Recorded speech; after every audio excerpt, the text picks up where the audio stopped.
My name is Robert Seaton, and I am the reporter appointed by the Scottish Ministers to report to them, along with Mrs. Black, Mrs. Karen Black. I'm afraid Mrs. Black can't be here today. She had a crisis to attend to, so she won't be able to be at this meeting, but we'll obviously will be able to watch the stream of it subsequently. Now, can everyone hear me? If you just wave your hands, if you can hear me. Everyone can hear me. Yep, good. I've got everyone on gallery view, so if during the meeting you need to speak to me, please do wave your hand, or either that, or you can use the hand waving function on Zoom if you prefer that. So I would hopefully notice either. The mute button is controlled by me, but also by Graham and Ewan, who are looking after the technical matters in this meeting. For those people who are on the phone who don't have a picture, if you can just speak up during the meeting, I don't think you will be muted during the meeting. Unless there's unnecessary noise in the background.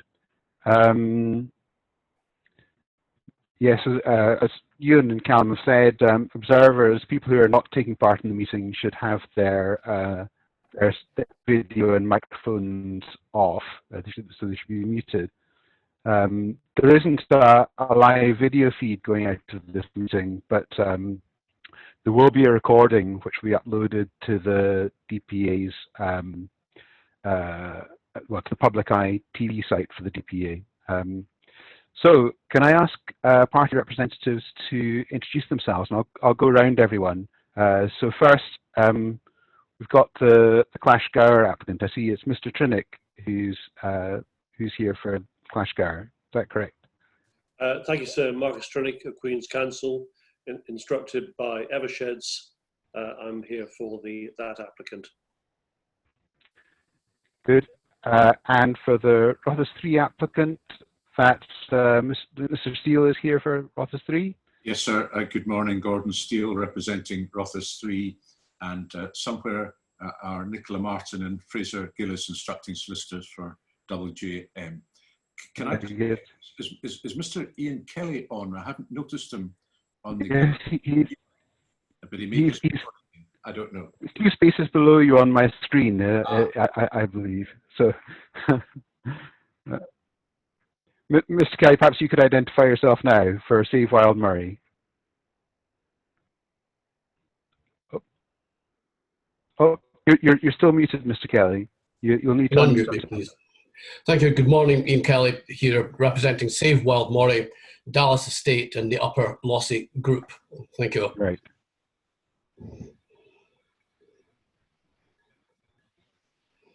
Upper Lossy Group. Sorry, I should have mentioned them too.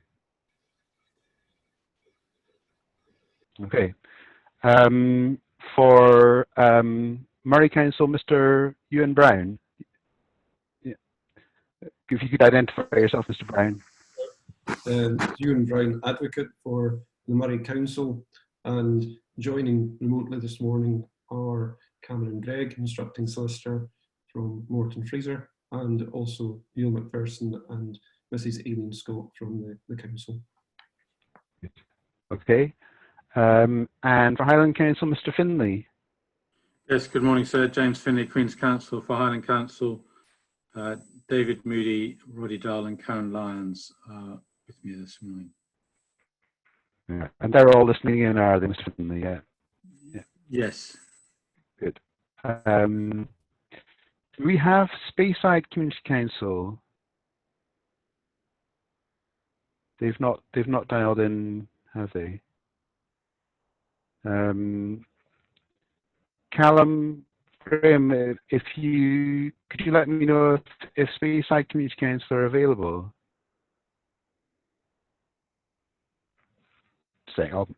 I'll just message Callum and just check that what's happening with.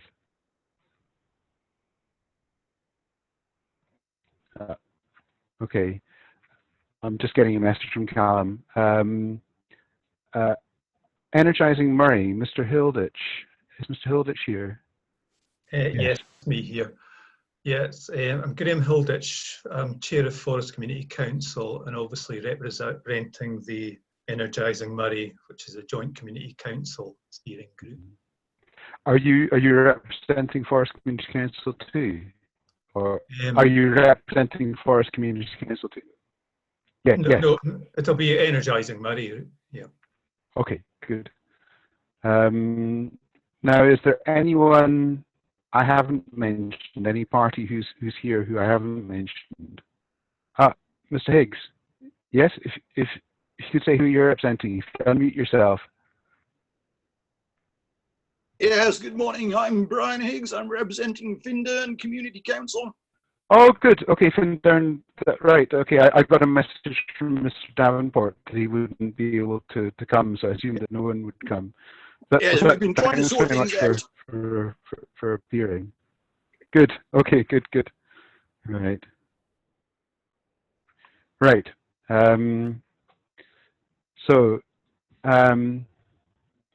Well, as I mentioned in previous correspondence, I would hope to keep the meeting as short as possible, and I very much appreciate everyone's efforts in providing written submissions, those who did, addressing the various items on the agenda, and hopefully that will help focus matters today.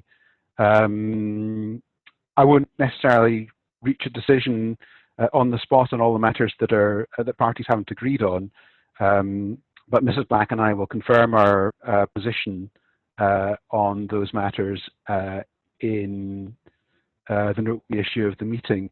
I'm just getting a message that my internet connection is unstable. Is everyone hearing me okay? Yes, still okay. Yep. Right. Okay, I have received a message from Ewan that Speyside Community Council has dialed in. Can someone from Speyside Community Council speak if they're on the line? Not hearing anything. Ewan, could you check that out?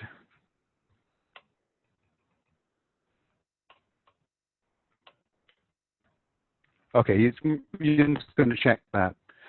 Okay, so well, the purpose of today's meeting is set out in the agenda.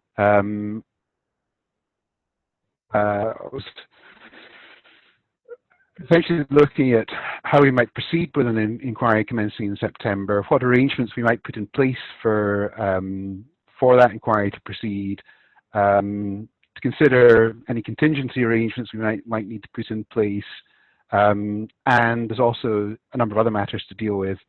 We've mentioned the withdrawal of a number of objections, and also there's a number of matters raised by parties. In particular, I've included as a point later on in the agenda the matter raised by the Rothes 3 applicant with regard to the continuing injections of the Cairngorms National Park Authority and RSPB Scotland. So we can come to that. It may be that we should change the agenda slightly to put that at the end, but I'll see what people feel when we get there. I'm hoping that if anyone had anything else they wanted to add to the agenda, they would have done so by now. But is there anything that any party wishes to raise in addition to what's on the agenda? Actually, I know Mr. Kelly has a point. Perhaps we could. Well, we're getting on to the adjustment to the inquiry commencement date. Perhaps we can deal with Mr. Kelly's point at the beginning of. Well, perhaps we can deal with it now. I'll just set out what the view we've arrived at is, and then we can perhaps hear from Mr. Kelly. So, in item 3, the first point on the first sub-point on item 3 is whether, well, it assumes that an inquiry can go ahead at the beginning of September. So perhaps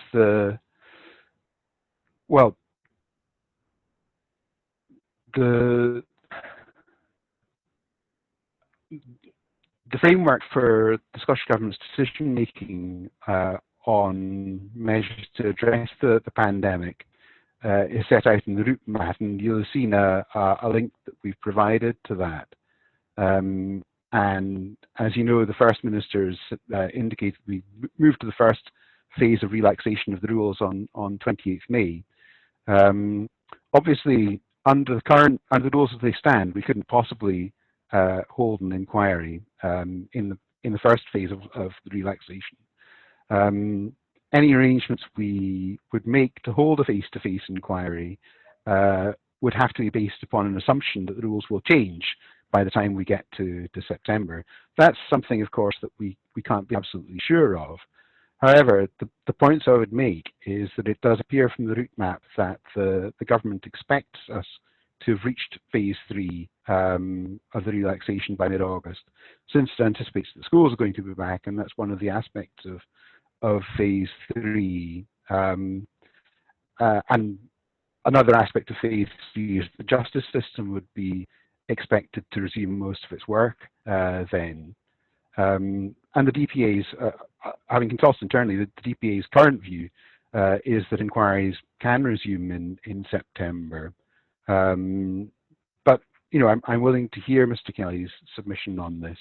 So, Mr. Kelly, if you could make your point about September.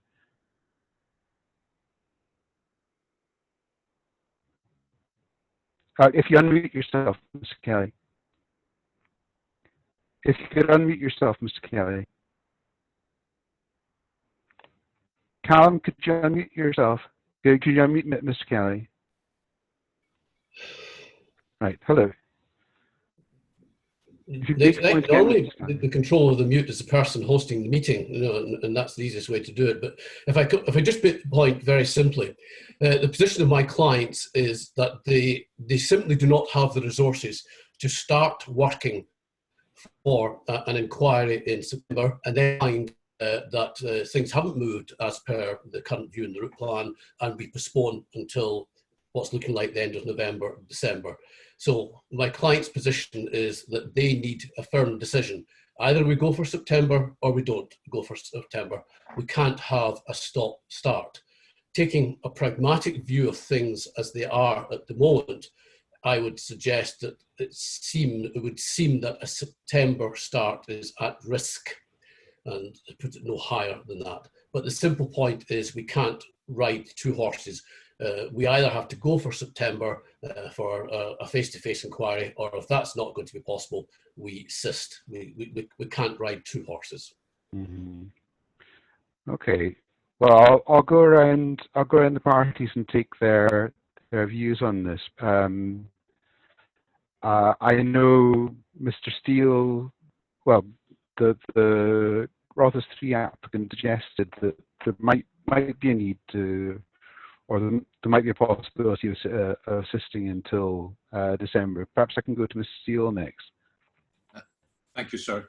Good morning, sir, and good morning, everybody else.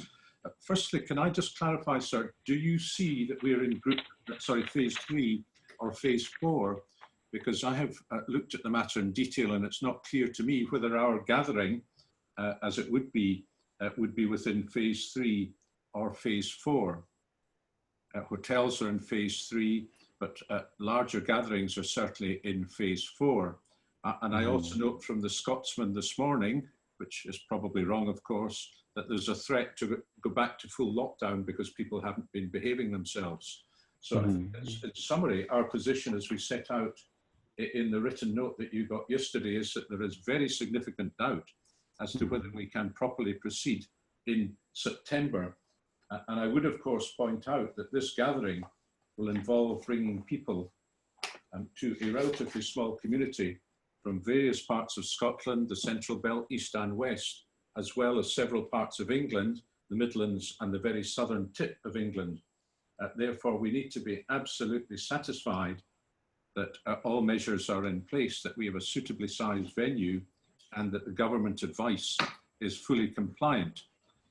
In relation to the justice system, sir, I know what you say, but in fact, What I think it relates to is actually opening of the buildings, not full business. And I suspect, as did Mr. Finlay and probably Mr. Brown, received, as if by chance, moments before this pre-inquiry meeting from the faculty this morning, an update confirming that although the Scottish Courts Administration and everybody's striving to get business going in the Court of Session and the Sheriff Court, certain business will be starting, but they have not yet found a solution to the taking of evidence and or jury trials. And that is a note that an email, so sorry, that I received only this morning. So I would suggest that there must be significant risk in assuming we're going to start in September. And it is for that reason we did wonder whether it might be prudent to move it back, say, 3 months, when the prospects of having the physical inquiry, which clearly everybody either strongly prefers or insists on, as the case may be, the prospects would be much better, and it would no doubt be much safer as well. Mm-hmm. I simply refer to what our note says about that, so as not to take up any more time. Right. Okay. Perhaps I can take Mr. Brown and Mr. Finlay, and then go to Mr. Trinick. That'd be helpful, and then Mr. Graham and Mr. Hicks. Yeah. Okay. So if I can go to Mr. Brown next. Yes, sir. Thank you. Moray Council is content to fix dates for September. I agree, sir, that this is a phase 3 event, not a phase 4 event. And I think it is significant that the Scottish Government's expectation is, subject to it being safe to do so, that the schools open during phase 3, and the intended date for opening schools is the 11th of August. I think it's also noteworthy that there is generally an anticipation in phase 3 that community and public services will be resumed, which of course includes the justice system, and further that larger gatherings will be permitted. Mass gatherings fall within phase 4, which is presumably venue concert type events rather than a public local inquiry. With regard to deferring until November, December, I would make the point that, of course, there is equally a risk with those months, in that, as we well know, there is a fear that there could be a second spike in the crisis or the disease as we head into winter, and there must be a risk of that manifesting itself if the inquiry is deferred until the end of the year. Mm-hmm. Okay, thank you, Mr. Brown. Mr. Finlay. Well, Highland Council have a much smaller role to play in this inquiry than others. Our view is that we're content with September. We have other inquiries fixed for November, and from our perspective, September is a practical date to work to. Okay. Mr. Trinick. Yes, thank you, sir. This inquiry was originally supposed to have started last month. It's been postponed already. I believe that this is a phase 3 event. I agree with you, and I agree with Moray Council on this. We can go on postponing forever. And if we postpone to November, how do we know the situation will be any different in November than it might be in September? It's all pure guesswork, and we can go on postponing until next year, I guess. But we have to keep planning moving, and we have to keep business moving. Mm-hmm. There's also the case that the point that Mr. Finlay makes, that if you start postponing events, you're going to run up against other events which have already been scheduled. There is the Blair public inquiry already set for October. There is the Glen Sherrow inquiry, in which Mr. Finlay and I are involved, set for November for at least 2 weeks. And we're expecting another inquiry to be set for December. So all we do is just pile on the pressure onto later inquiries. So unless there's a fundamentally good reason now to say that September really is not going to be a goer, then I see no reason to postpone beyond September. And I'm in full agreement with Moray Council on this. If, and I say this with hesitation, I know it's not your decision, it's a decision for the ECU, for the ministers. If during this call it becomes clear that there is considerable resistance from one applicant to proceeding in September, but not from the Clash Gour applicant, then maybe the issue of conjoinment needs to be revisited. And indeed, that's been mentioned in Moray Council's response to your procedure notice. That said with a heavy heart, because we support conjoinment, and as I made clear at the pre-examination meeting, only on the basis that Clash Gour is not seriously delayed. So my vote is that we continue in September.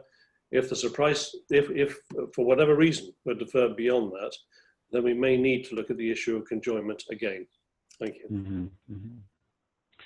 Okay, Mr. Well, do we have anyone on the line from Speyside Community Council? Has someone arrived? No, I'm not hearing anything. So, Mr. Higgs, can I go to you? Do you have a view on this? Thank you, Mr. Seaton. We don't really have a view on the date. We'll leave that to those of you that have got better insights to the Scottish Government's phasing. Our main concern is that we totally object to a virtual inquiry. It's going to be very difficult for us to contribute to this process being a group of volunteers. That difficulty will just be exaggerated if we try to do it in this format. So we're less concerned about the date, we're more concerned about the process. Okay, we'll come on to the question of having a virtual inquiry subsequently, but I hear your point on that. Mr. Graham, do you have a view?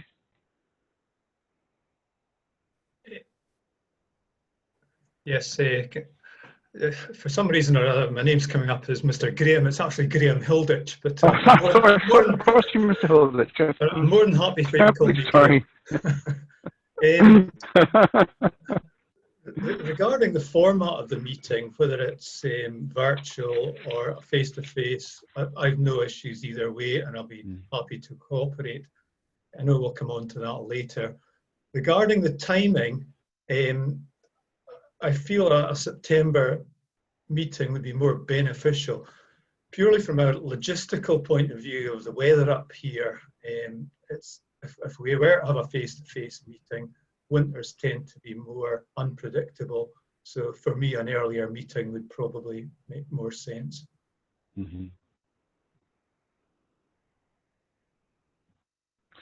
Okay, well, thanks very much, everyone.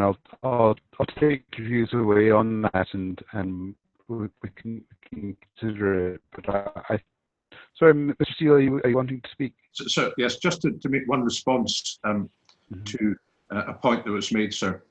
We are not heavily resistant to the September date. What we are trying to do is to keep everybody safe and to ensure that we're acting in accordance with government advice. That's the point that we're trying to make. If that can be achieved in September, as our note makes clear, and as I have tried to make clear, that is very good news. But on the other hand, we're simply flagging up the risk that we've already been delayed. Government is not moving, Scottish Government at least, is not moving at lightning speed to release all the lockdown, and indeed talking about reversing the lockdown. All we're saying there is a very significant risk, and we're trying to avoid abortive work and inconvenience. But you may have more information than we do about the likely timescales of the lockdown or lock-up or whatever it's called. We are not highly resistant. Second point from Learning Friend Marcus Trinnick, the date that was chosen as a suggestion in end of November, December, was precisely to accommodate Glen Sherrow, which we're acutely aware that others are involved in. And we chose that date so as to ensure that there would be no conflict of dates. As a mere suggestion, nothing more. Mhm. Okay, Mr. Drake, yeah. Point taken on Glenshire, but the date has been put back by a week, which means that it's now starting on the 9th of November and won't finish until about the 23rd. I, for one, need at least a week between inquiries. Well, with respect, that's precisely why we suggested the date, to give you exactly that, because you run from the 19th to Wednesday the 18th, and you have more than a week actually, which is what we had anticipated, but that may or may not be relevant. Right. Is Mr. Drake, you don't want to come back on that, or are you content to leave it there? Well, they're not going to and fro. You have my point. Okay, right.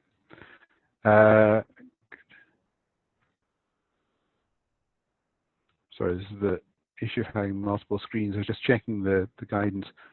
Well, as I say,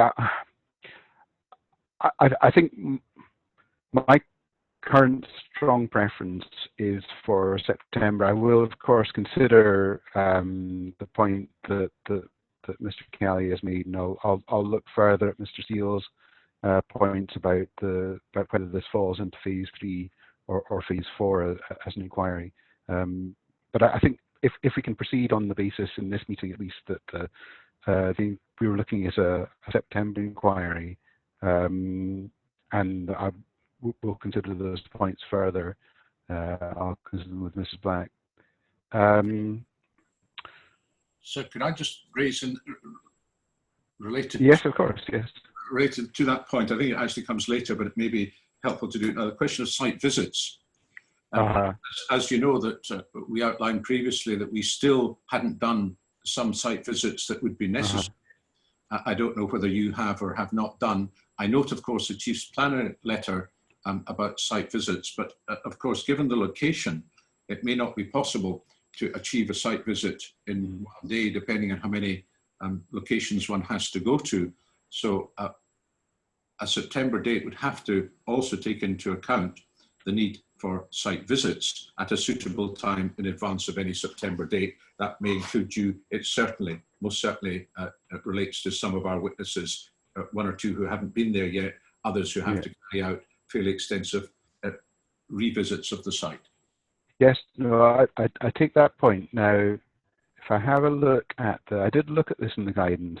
So there's guidance on phase 3, which indicates that in terms of getting around, you're allowed to drive beyond the local area for leisure and exercise purposes. Public transport will be operating full services, but capacity limited to allow for physical distancing. And I understand that, although it doesn't say that specifically here, I understand that to include travel for work. But I will take that issue and examine it further.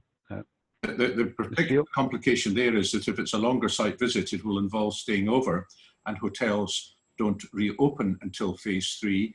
I understand it possible that one particular hotel in Aberlour may be allowing essential emergency workers. I have had that confirmed, but that information came to me yesterday. But I simply raise it as a significant potential issue, a site visit, if it's to be a September date. Yeah. Do you have a view on how far ahead a site visit would require to be? I was thinking that it wouldn't. No, go ahead. In truth, we would normally have done all of our site visits except refreshers before now. But we would most certainly have to have site visits well in advance of inquiry documents, which you have a date down for the 5th of August. So it would have to be done some good time before that to allow thought process, drafts of documents, etc., prior to lodging on the 5th of August. I don't have a precise time, and this is, of course, a national emergency we're dealing with, so we have to take unusual steps. But normally, I would have suggested at least a month in advance of the 5th of August for site visit, thought process, drafting, etc. Okay. Mr. Drake. So I fear this could deteriorate into a death by 1,000 cuts approach to trying to get this thing moving in September. More and more small difficulties will be raised, which are said to be cumulatively destructive of our attempt to get moving. Look, the guidance of 29 May from the Chief Planner is perfectly clear. As from that date, therefore now, if remote assessment is not possible or not sufficient in the circumstances of the case, the physical site visit can be carried out, and that can be done within the scope of physical distance requirements. Travel for work-related purposes is permitted if it cannot be done from home, while the following distance measures, etc. Yes, and someone may have to stay overnight. Yes, it'll be difficult. Yes, there are lots of challenges in getting us ready for September, but I really would urge everybody to try to meet those challenges rather than make blockages in the system. We do need to get this moving, and I fully support the DPEA and its approach to this, and Moray Council. Okay. So can I just... Does anyone else want? Well, can I just respond to that? So we're not trying to create a blockage, but we are trying to ensure that we're consistent with government advice and everybody stays safe or stays alert, depending on your point of view. Site visits up there may very well involve overnight stays. That has to be weighed in the balance as to whether that is possible or not. I did mention earlier the Chief Planner's letter, and I'm fully aware of what it says, but I'm not sure that that fully anticipates the situation where there may be a 1, 2 or 3 day site visit with overnight stays. It perfectly accommodates the situation if you go out of your office in Edinburgh or Glasgow to a site visit in the suburbs and back to the office. Of course that's accommodated, but this may be slightly different, and I'm not entirely certain that it accommodates that. We are keen to make progress, sir. We are not trying to create blockages, but we do need to have regard to health and government advice. Can I just check if before I return to either Mr. Steele or Mr. Trinnick, does anyone else have a view on this particular point? Well, I'll take Mr. Brown first, then Mr. Kelly. Okay. Yes, sir. Just a couple of points. First of all, I think it's worth noting that we're talking about an inquiry starting in 13 weeks' time, and in that time frame, there will be 4 government reviews of the lockdown arrangements. There's one, they should be scheduled for the 18th of June, the 9th of July, the 30th of July, and the 20th of August. Now, of course, I appreciate that we've got to get out of phase 1. We've got to get through phase 2 before we get to phase 3, obviously, but the fact is that there is a number of reviews to come here. The other point, so far as timing is concerned, which I would mention, is that if the inquiry is postponed until November, December, and small gatherings are permitted by that stage, that may actually create more pressure for trying to find a local venue. And the council is firmly of the view that the venue must be a local venue within its territory, the territory of Moray Council, yeah. Yeah. Can we come to that when we discuss the venue? Because it was a very point I was going to bring up. Sorry, were you finished, Mr. Brown, on that point? Yes, sorry, sir. Yes, I am. Right, okay. Mr. Kelly? Thank you. Just to confirm the position of my clients, if it's possible for us to complete the site work, and if it's possible to hold a face-to-face inquiry in September, then we are geared up to do that. We can take part in a face-to-face inquiry in September. As I said at the start, the issue for my clients is that they're simply not in a position to give me the go-ahead now to start preparing for a September inquiry and then find further down the line that there's a change of mind and it's postponed. So if, from my client's perspective, if you're going to plump for September, it has to be in the basis of 100% certainty that we're going for September. Mm-hmm. Right. Does anyone else want to comment further on this point? Nope. No.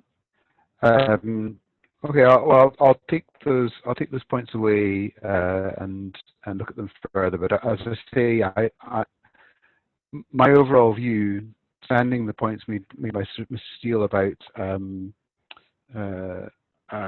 site inspections, which I will consider that further. But I'm still of the view that a September inquiry is likely to be the decision that we reach, given the amount of time and the possibility of changes before the evidence is provided to the inquiry. We may need to think about perhaps adjusting the deadline for documents if it comes down to it, if there is a problem. But I think that's perhaps a matter we can review if that situation arises. Okay, can we move on for this point unless anyone's got anything else to say on it? There was another point here, a more specific point about setting a date in September, and that is that Mr. Finlay is not available in the first week of September, and Mr. Welsh is not available in the second week.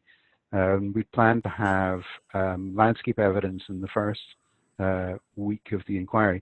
Mr. Finlay, you're going to speak to that. You've taken off you've unmuted your mic anyway. Yes, no, that's the current position. The reason I'm unavailable is I have a conflicting fixture with the Scottish Land Court, which is meant to be in Stornoway. That's right.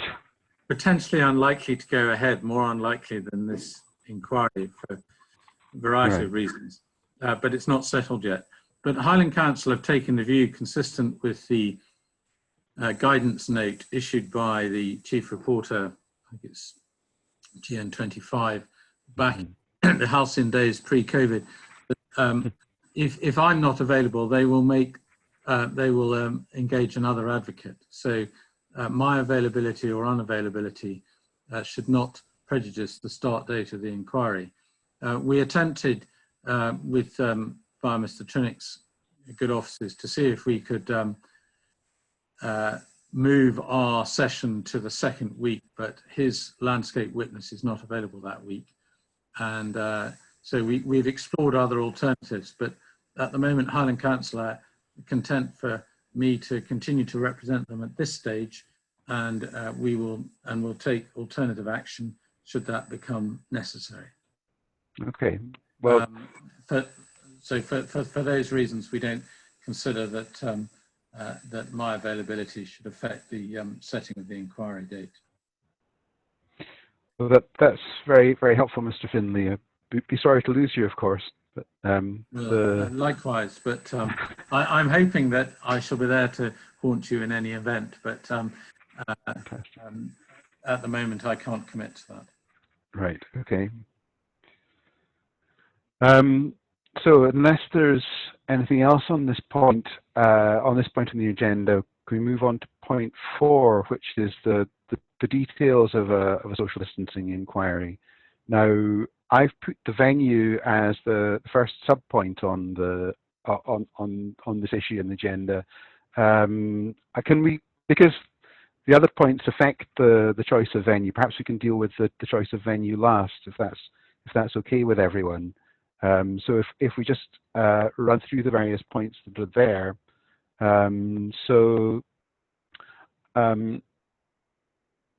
In terms of in the route map, what's recommended at phase 3 and at other phases, I think there's going to be a review before phase 4. But the protection measures that are recommended at phase 3 are physical distancing, frequent hand washing and hygiene measures for all, cough etiquette, which I understand is covering your mouth, preferably with paper tissue that's disposed of when you cough, and face coverings in closed public spaces. It's conceivable that we might reach phase 4 by September, but it seems likely it'll be phase 3. I think it's useful to discuss at this stage how we might approach an inquiry with social distancing. So just in terms of keeping attendance at the inquiry to a minimum, I think everyone's agreed that it would be helpful to keep a attend at an inquiry in September to a minimum. Mr. Trinnick for Clash Gour suggested that only counsel and instructing solicitor and a witness for the particular topic would be needed at any one time. I think the question to ask all parties is whether they consider they could manage with that. And I note that Murray Council in particular has said that it would need 6 people present. I'm not clear if that's all at one time or if that's in total for the course of the inquiry. But perhaps I can go around parts. Perhaps I can start with Murray Council and just if we can understand that figure of 6.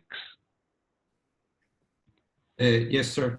The 6 is the maximum number, but what's anticipated is there'll obviously be me, my instructing solicitor, the principal planning officer from the council will be there throughout. So that, and in effect, that's a line of instructions. So the client needs to be there as well. But we have 2 landscape witnesses, and from time to time it may be necessary to have Aileen Scott from the council in attendance. So that's how we got to 6. Right. Okay. I think I should have said our intention would be that the inquiry would be webcast. So if members of a party's team are not currently either giving evidence or acting as an advocate or giving instructions, then they would have access to the webcast, and presumably would be in the same degree of communication as they would be anyway if they can be in touch by electronic means. But I mean, I understand your position that you may need more people, but if we can keep it to a minimum. Does anyone else have a view on how many parties? Is everyone else satisfied to keep it to 3 people, or maybe just a few, 1 or 2 more if necessary? I'm just looking for people to put up their hands if they've got a comment on this. Mr. Steele. Thank you, sir. Normally we would have up to 10 people in the room at any one time. Because of these extraordinary circumstances, we will of course do our utmost to fall in with the relevant guidance and act reasonably and sensibly. But realistically, I think we would be talking about the same as Murray Council, a maximum of 6 people. Certainly the client, at least one member of the client would want to, and I believe is entitled to be there, plus a witness, plus Mr. Bell, who'll be the planning witness, who'll want to attend throughout, myself, instructing solicitors and so on and so forth. But I wonder if much doesn't depend on where we precisely are at the date in September. Things might have eased, things might have got more complicated, and I do wonder whether you might be having another pre-inquiry meeting between now and then, where fine details like this could be ironed out. But certainly, to make the main point, we will do our utmost to comply, but I don't think we can go as low as 2 or 3 people only in the room. And if we've got a venue of sufficient size, that shouldn't be, and all the necessary paraphernalia in place, I don't think that should be a problem. If I may suggest 2 other things that occurred to us. One was the possibility of people actually being tested before they attend the inquiry.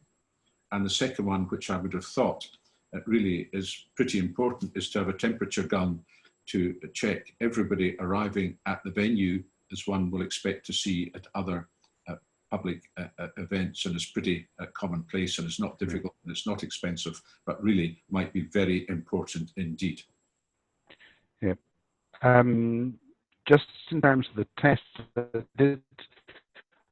my impression of the guidance, we'll look into this further, but my impression of the guidance was that the test is useful for identifying whether a person with symptoms actually does have coronavirus. It's not necessarily terribly useful for identifying whether a person who doesn't, for confirming that a person who doesn't have coronavirus doesn't have it, if you see what I mean. Yeah. But I will look further into that. The point about his temperature gun is certainly one I'll take away, Mr. Steele. So on the test, sir, you are absolutely correct. It doesn't tell you everything, but it does help. It takes a step in the right direction, and frankly, it's probably the best that we can do at the moment, unless somebody comes up with a vaccine, which some are promising to do by September. But I'm not holding my breath on that one at all. But I think this requires cooperation from everybody, sir. Right. Now, I have other parties' comments on this. Does anyone else want to come in on just the numbers of people who would attend, other than urging? Yes, Mr. Higgs. Mr. Seaton, can I just ask for advice? I've never been involved in a public inquiry like this, so what normally would be the representation for the community at such an event, or is that a separate thing to the professional? Well, Findarn Community Council has put in a statement of case, so it's essentially representing, you know, you represent Findarn Community Council. You don't, you know, it's not. There are for people who haven't put in a statement of case, they haven't given any indication that they're taking part in the inquiry. We did discuss an opportunity for members of the public who've objected to the proposed developments to make a statement in the course of the inquiry. Now we're going to come on to discussing that. In terms of the availability of the inquiry, what we would propose is that the inquiry would be webcast, so it would be live streamed. People would be able to watch what's happening. I was going to come on to the discussion to the question of whether we should allow the public into the hall. Now I recognise Mr. Steele's point that he made just now, that we won't know exactly where we are until we, in terms of the relaxation of lockdown, and we get closer to the date. So I don't know. I think we would have to hold any discussion in light of that at the moment. But it may be that there will be room for the public in the hall with social distancing. I'm sorry, are you hearing me? You look like you're not hearing me. No, the signal can you hear me? The signal is breaking up quite badly, I'm afraid. I'm not getting a response. The signal is breaking up quite badly, and this is. Can you hear me? Right. I think it's your signal, sir, that's the problem. Can anyone else hear me? Is it just Mr. Seaton, or is it? I can hear you very well, Mr. Higgs. Mr. Higgs, yes. Please forgive me. I think this is why a webcast and a virtual meeting is going to be impossible. I can hear you fine, Mr. Higgs. Yeah. So we are hearing you, sir. I'm afraid I can't hear you, sir. Right. Well, well, it does certainly indicate the difficulties. What I'm going to do is what I'm going to do is switch to audio and see if that helps. So I'm going to go off video. Just a sec. That does help. Right. Can people hear me better now? Can people hear me better now? Yeah. Can you hear me, Mr. Higgs? Would you wave if you can hear me? It does help, does it? Okay. No, Mr. Higgs is not hearing. You're very broken up. What I'm going to do is see, perhaps it would help if I left the meeting and came back. I'll just, right. Okay, just a sec.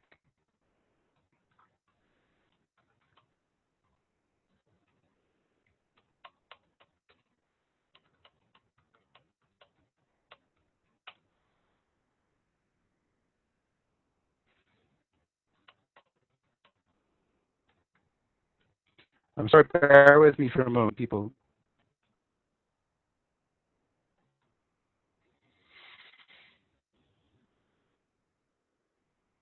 Right. Okay. So you can hear me, I'm going to please come back.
Can you hear me? Can everyone wave if they can hear me? Good. Ms. Steele can, Ms. Trinnick can, Mr. Kelly can. Mr. Higgs, good. Mr. Finley, good. Right. Mr. Brown, you can hear me. Yeah, good. Have we lost someone? 1, 2, 3, 4, 5. I think someone's hidden their video. That's maybe what it is. Right. Okay, good. So I think you'd raised the question, Mr. Higgs, about community involvement. I don't know how much of you, how much of what I said you caught. The Findown Community Council has put in its statement of case. So Findown Community Council, I think Findown Community Council has said it's not going to put forward witnesses, but it wants to ask questions of witnesses. So Findown Community Council will be able to take part in the inquiry itself. As regards other members of the public, we had considered holding a session in which there would be an opportunity to make statements based on objections that had already made. Now, we're going to discuss whether we can go ahead with that in the context of a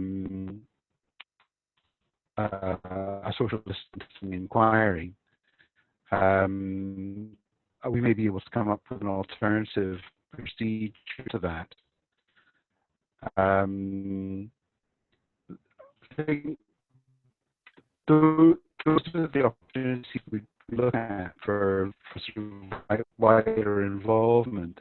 There will also be, as I said, the inquiry will be webcast, so the wider public will have the opportunity to see it through the webcast. I mean, I understand the point about difficulties of receiving broadband in Murray. So Mr. Higgs, you want to make a point? Mr. Higgs? Yes, just Mr. Higgs, are you? yes, I'm happy Oh. just to wait until we get to the point of talking about the vote.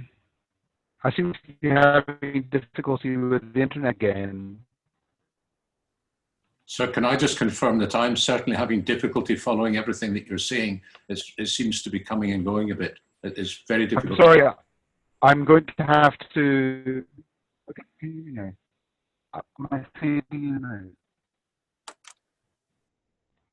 Yes, but perhaps we can leave the virtual meeting until later in the agenda. We can come back to the particular.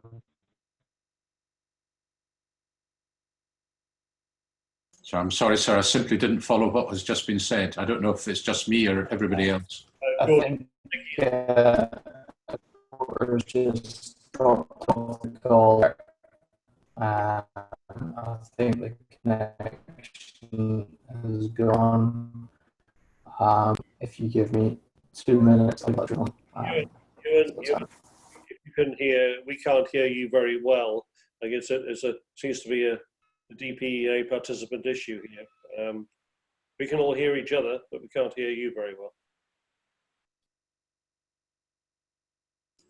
Agreed. Should we just carry on with that then? Are you going to issue me consent, or we issue our own consent then? Let's crack on, Gordon.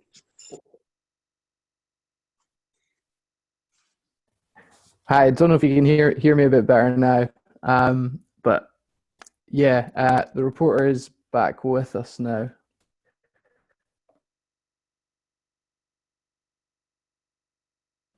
Right, is that better?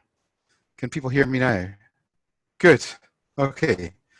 Well, that's relief. I mean, it's as well. The difficulties of being of holding a virtual inquiry have been pointed out. So I think this is perhaps a demonstration of some of the difficulties. Okay. I don't know how far did you get with? Did you hear everything I said previously about the community involvement, Mr. Higgs? Yep, you did. You got that. Okay, good. Okay. Now, if we can just move on to the next the further sub-points on the agenda, I think I put on the agenda matters including the inter-party discussion and discussion between reporters. I don't think there's any. I think all parties are fairly comfortable with the idea that we might use breakout rooms to if there's a requirement for inter-party discussion, for discussion in council and solicitors or witnesses, then electronic communication can be used for that, and perhaps we can be relatively flexible in allowing pauses to allow people to use breakout rooms.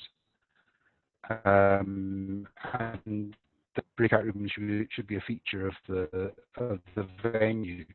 I don't think anyone had any particular concerns about that method of proceeding, unless anyone wants to raise a point about that. I'll just move on. I don't see anyone wanting to. Marcus Trinick here. There was a point about shielding and social isolation that I wanted to raise, and I think Murray Council had a point about it too.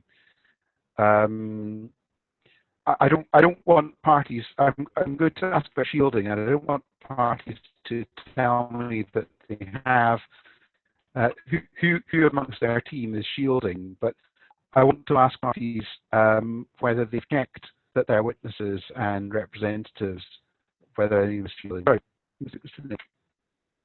Yes, Mr. Nick. Oh, can you not hear? Is it? I can hear very. Are you not hearing? I think you're not hearing us. Is the problem? Not Have I lost connection again? well, Can you hear? No one's hearing me.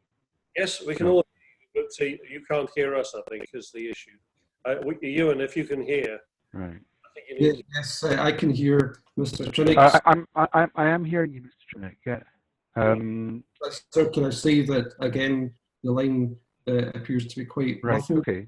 I think. Right. My line appears to be muffled, Mr. Brown. Right. Mr. Trinnick, did you have a point to make? Well, it's only one, sir, with great respect in terms of the way we are proceeding today, because of your obvious internet difficulties. I think some of these things about shielding and matters of detail, we could perhaps leave to one side.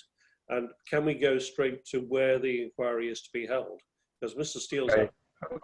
If we get the venue right and there's a big enough room, some of these problems resolve themselves. Okay.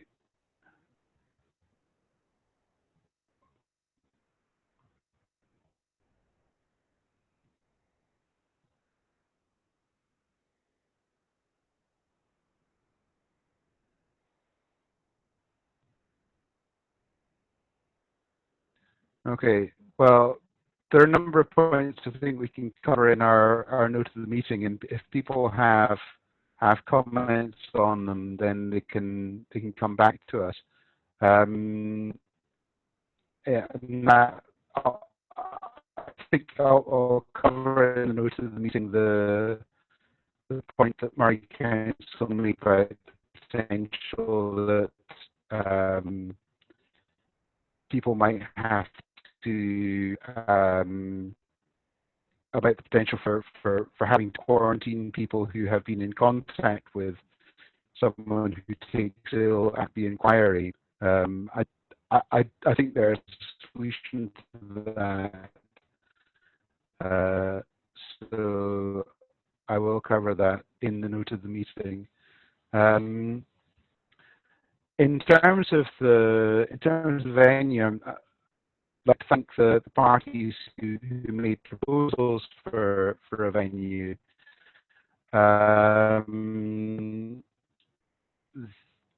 The criteria, well, I suggest that a large venue would be needed with available breakout rooms. I'd also suggest that the need to travel from one settlement to another during the inquiry should be kept to a minimum. So my thought was that it should perhaps be in a larger town with immediate thoughts going Forest or Elgin. Now, a number of venues have been suggested, including Mortlake Hall and Dufftown, Longmore Community Hall in Keith, Fleming Hall in Aberlour, Grant Arms Hill in Granton. Very, very sorry to interrupt. Apologise, but it's very, very difficult to hear you. Navigmore, Elgin Town Hall, and Forest Town Hall. Does anyone have a particular view on, well, first on the criteria, whether we should look at a larger town or whether we should have or locally to the development? Mr. Steele.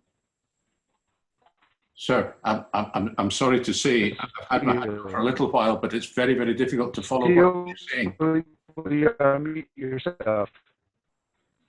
I cannot hear that. I only heard my name, I think. Will you unmute yourself, Mr. Steele? I am unmuted, sir. Mr. Steele. Right, okay. I don't know if anyone else can hear me or not, but I'm finding it very difficult. I think, Gordon, we can all hear you. We can all hear each other. It's simply we cannot hear the reporter. Yeah, I I don't know if you've noticed that. think the issue is the report's connection.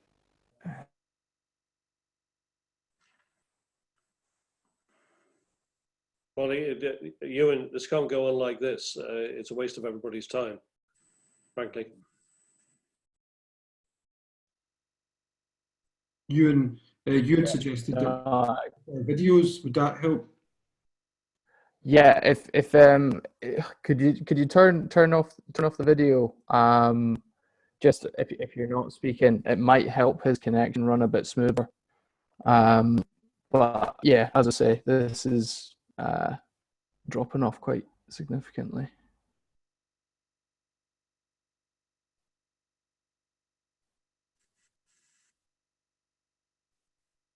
Ewan Murray, it's Cameron Gregg here from Morton Fraser. I just wonder, would it help if the reporter was to dial in to the call? Would that be of assistance? Yeah. Yeah, I think we've.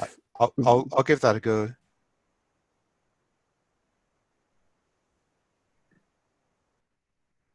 Am I alone, Marcus, here? But my screen has gone off completely now. Yeah, no, that's most people will have it set up, so nothing appears apart from who's speaking now. So, sorry, nobody's appearing. I've got a virtually blank screen that just lists. It's come back now. Okay. Yeah. Yes, Marcus, we've just turned up our video feed.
Marcus, if you were speaking, you'd need to unmute. I wasn't. Okay, no, I just thought I saw your lips moving.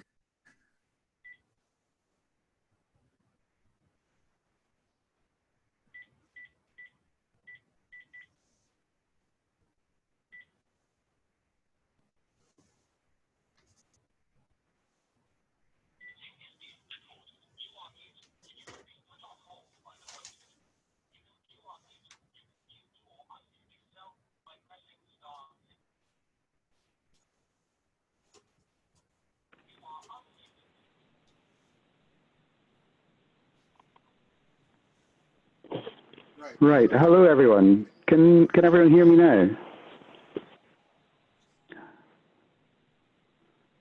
Right. Hello, everyone. Can you hear me? Still, yes, we can hear you. Yes. Yeah. Good. Okay. That's good. I'll maybe just put my video on so you can see me too. Right. Good. So that's better. You're getting a better signal. That's good.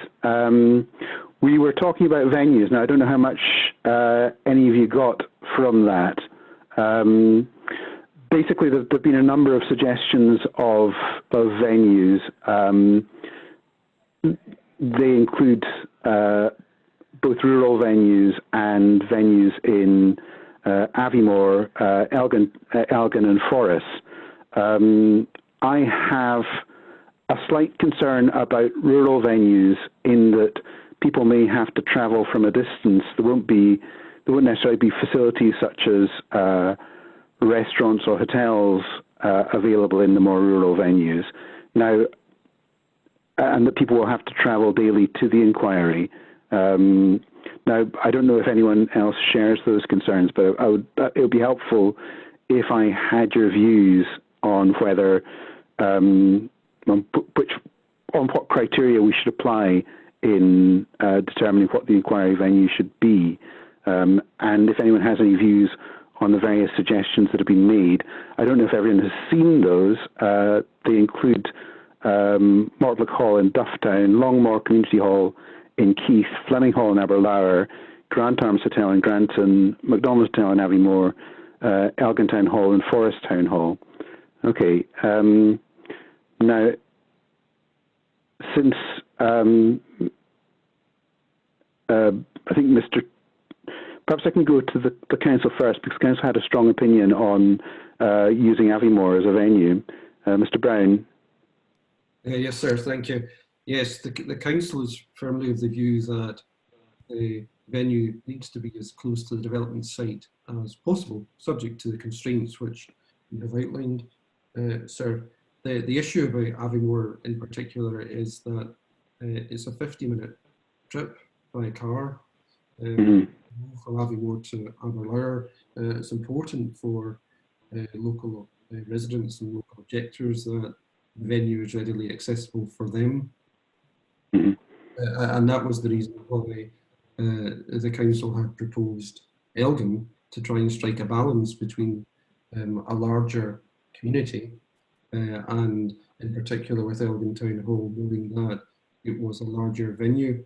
Now, I know that Clash Gour has pointed out that there may be a limit to the availability of that venue, but I wonder in what detail that has been ascertained.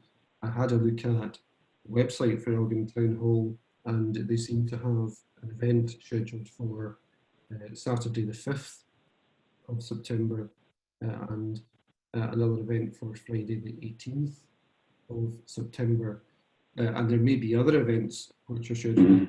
You can't see them on the website, but I think it would be worth exploring that venue in more detail, because it does seem to offer the balance which is required between a larger community being local, yet at the same time providing sufficient accommodation to deal with the social distancing requirements. Okay, well that's helpful. Can we maybe go around the participants? I know Mr. Steele proposed, or rather the Rothes 3 applicant proposed Aviemore, so perhaps I can go to Mr. Steele first, then Mr. Trinick, and then Highland Council, Mr. Finlay, and others. Yep, Mr. Steele. Thank you, sir. So, if I may respectfully suggest to approach this from a rather different perspective, being the question of what is it that we will actually need in order to meet what is likely to be government guidance and social distancing requirements. I think the following calculation may be helpful. In order to achieve a 2-metre minimum social distance, each individual will require to have 4 square metres of space. Thus, if there are, say, 50 people attending the inquiry, that would be 200 square metres, or approximately 2,000 square feet. That, however, makes no allowance for circulation space or getting to your self-isolating spot. I think it therefore reasonable to estimate that we require at least twice that space to allow for circulation, a bit more space for the witness, a bit more space for user, which leads me to suggest we need a hall of at least 4,000 square feet. Probably 5,000 would be sensible square feet for the hall itself. And in addition, there must be suitable toilets, several in number, and because we all can't be cramming into one loo, so to speak, obviously at the same time, but and there needs to be adequate facilities, so on and so forth. It was that consideration that led us to look at Aviemore, sir, and you'll note that in our submission to you, we have set out the square footage and meterages of the relevant rooms, because the Peregrine and the Osprey seem to be adequate in terms of space, which would be the thing to achieve social distancing. We have not yet become aware of any other facility. We have looked at several, but other facility that would be of adequate size. I do not know what size the main hall in Elgin Town Hall is. It may be it fits the bill, it may be it doesn't, but we've been unable to find information about that. We did check out Aviemore, its availability, and so on and so forth. That I know has been is being used for another inquiry, which is also has its location a little distance away, but in the spirit of compromise, people agreed to use that.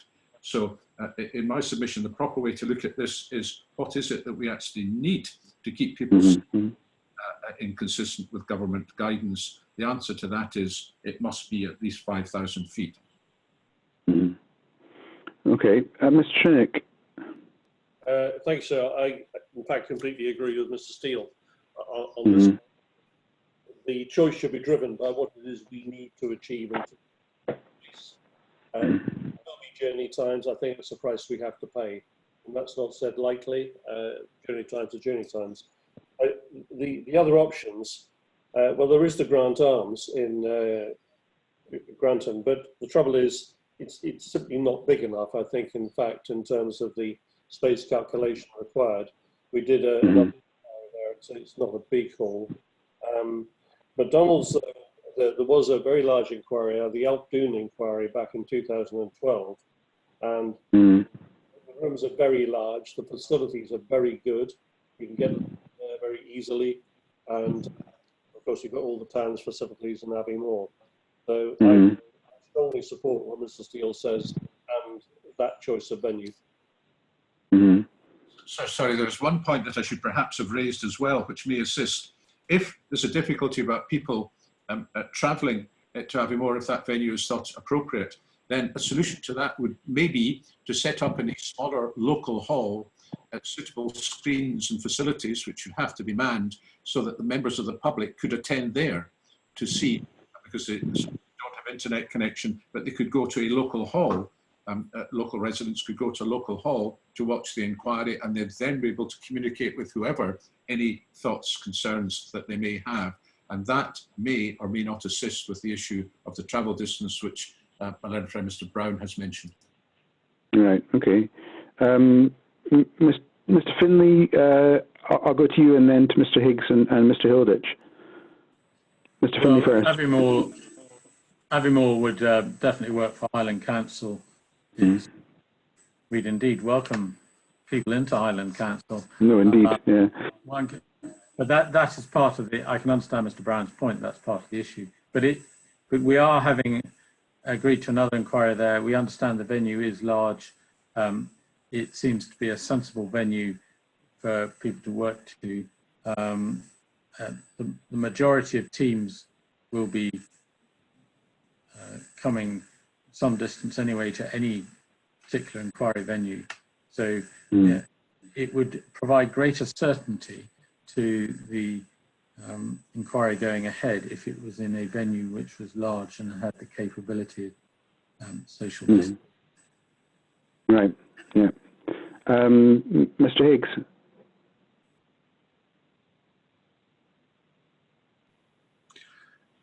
Thank you, Mr. Seaton. Personally, preference would be for Elgin. It is a substantial sized building. There is a large hall and there are a number of ante-rooms. There's plenty of hotel accommodation in the town as well. But at the end of the day, Aviemore is a venue as well. Okay. Mr. Hilditch, do you have a view?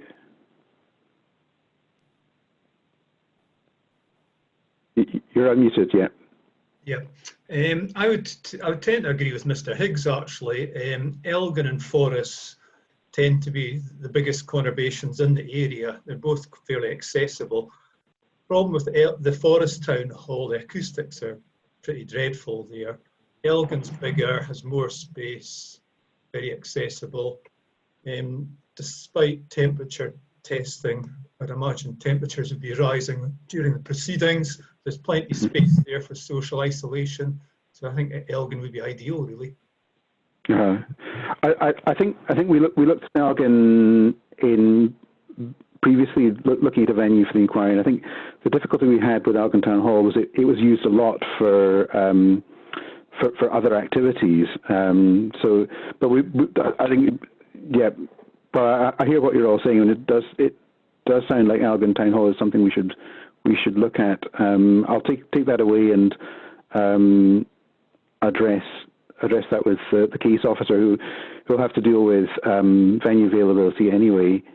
Okay, does anyone else have anything more to say on this before we move on? Just so. Yeah, Mr. Trinick?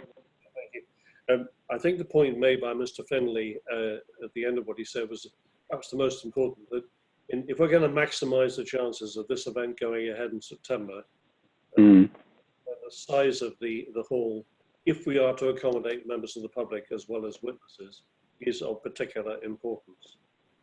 I've had a message back that Elgin Town Hall, from our investigations, is not available during weekdays for the whole of the period of the inquiry anyway. I can't guarantee that's right, and I may be wrong, in which case I apologise, but that's the information I have. And I think maximise our chances of getting this thing moving in September, there must be a vote for Abbeymoor.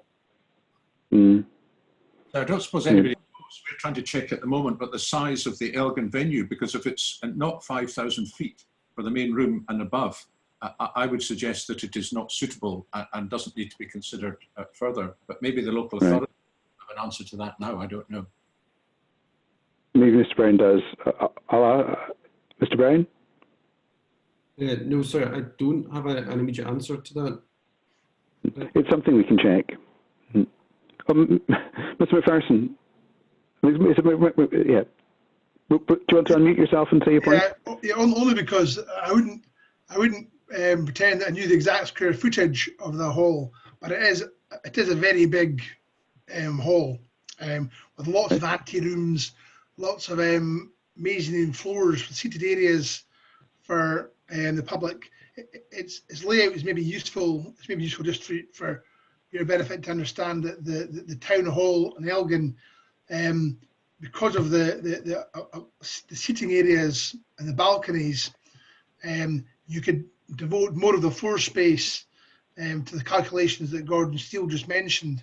We can certainly find out the square footage of it for you fairly quickly and let you know. But it is, you know, I'd say it's at least 1.5, twice times the size of the hall that we had the pre-application meeting in. Right. Okay. Well, we can look into that when we're. So, Mr. Trinick, you want to come back? Mr. Trinick? Got some more precision on what I said just now. It's not available in Elgin Town Hall on the 2nd, 8th, 9th, 10th or 11th, or the 14th, 15th or 16th, or the 18th. That's the information. Right, okay. Well, yeah, availability is obviously going to be a consideration. If the council has views on other venues in Elgin or Forres that would be available, perhaps you can set them out in writing to me after the meeting. That'd be helpful. Mr. Brown, did you want to say something? Yes, of course we'll do that, sir. Oh, thank you. Yeah.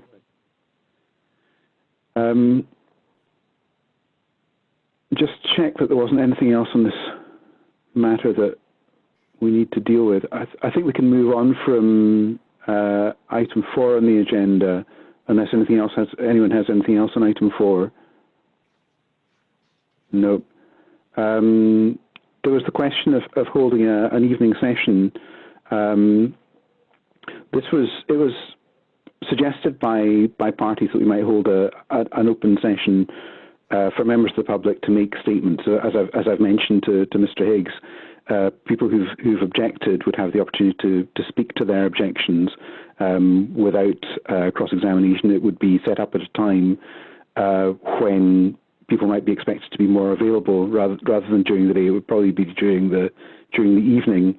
Now, holding such a session perhaps presents some difficulties in terms of the social distancing requirements. Now, Mr. Trinick, I think you suggested that we should hold we should deal with this by written submissions. Perhaps you can give some details of your views on how that would work. Yes, sir. First of all, there will be supporters as well as objectors who might want to come along. Oh, and indeed, I'm sorry. Yes, of course there will. Yeah. I think the public fall into three categories in this inquiry. First of all, those who are given notice that they want to appear and give evidence or to cross-examine. They must be accommodated physically. Secondly, I think there is secondly, there's the obvious category of those who just want to watch, in which case the webcast is available. And there is the category, I think, which arises for this sort of inquiry, which may not have arisen before, which is those who think they want to watch, but being physically distant, they then realize they want to say something when they see the webcast. And as we suggested in our note, that could be accommodated by allowing them to say what they want to say within a defined period. As for the evening session, it's common that there will be no cross-examination of people who give evidence in the evening session anyway. So in terms of the weight to be given to the evidence, it doesn't really matter whether it's given orally or whether it's given in writing. And in the circumstances we have now, where the very fact of bringing people together is the biggest risk, it seems to me we should be looking at written submissions for members of the public. Now, no doubt there'll be those who say, yes, but there are lots of people who want to speak. That's not my experience. I remember at Paul's Hill inquiry last year, we were set up for an evening session that was actually cancelled for lack of interest. Do you have a view on when the written submissions should be received? I was thinking following submission of the documents and preconditions for the inquiry, there might be a deadline perhaps towards the beginning of the inquiry, but it may be that it might be sensible to have a deadline towards the end of the inquiry. Do you have a view on that? No, not really. I think towards the beginning of the inquiry, at worst towards the end, I don't get too excited by that, as long as what's said either in evidence or in closing submissions. Mr. Steele, the Rothes 3 applicant suggested that if the inquiry was to go ahead, the open session would, it would be possible the open session to go ahead. Is that still your view? So the normal procedure, I think, would be that a decision would be taken at the start of the inquiry, whether at that time it appears there's a requirement to have an evening session or not. I suggest that really is the time to take that decision. I think themselves out an awful lot more. We'll know whether people actually want to come along at an evening session or a dedicated session, and in addition to which, we will know what the guidelines are in place at that moment in time. So I suggest the usual procedure of discussing it at the opening of the inquiry would be the appropriate one. I don't think... It's not my understanding of the usual procedure. We've usually discussed it at the pre-inquiry meeting, but perhaps that could be that's a possible arrangement. Who else has? Mr. Higgs, do you have a view on whether we should go ahead with an open session or whether written submissions would be sufficient? I would personally prefer an open session, and I would try to encourage as many people of the community to put their names forward. I would certainly sooner see an open session planned and cancelled if it's not needed than going to this stage with a presumption that nobody's interested. But given the difficulties of bringing a large group of people together, do you think that it would be better handled by people who might otherwise have wanted to come to an open session to speak, making written submissions instead?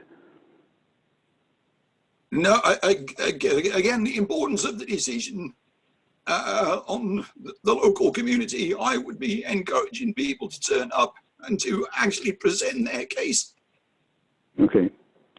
Mr. Hilditch, do you have a view? I would tend to agree with Mr. Trinick, to be honest, especially in line of the circumstances we have at the moment. We just don't know where we're going to be in September, so I think where possible, written submissions is the way forward. Okay. Mr. Kelly, do you have a view?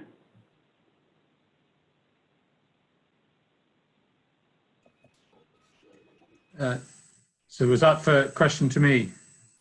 It was to Mr. Kelly, actually. Kelly, sorry. Sorry, I'll come to you. I'll come to you in a moment, Mr. Finlay and Mr. Brown. Mr. Kelly.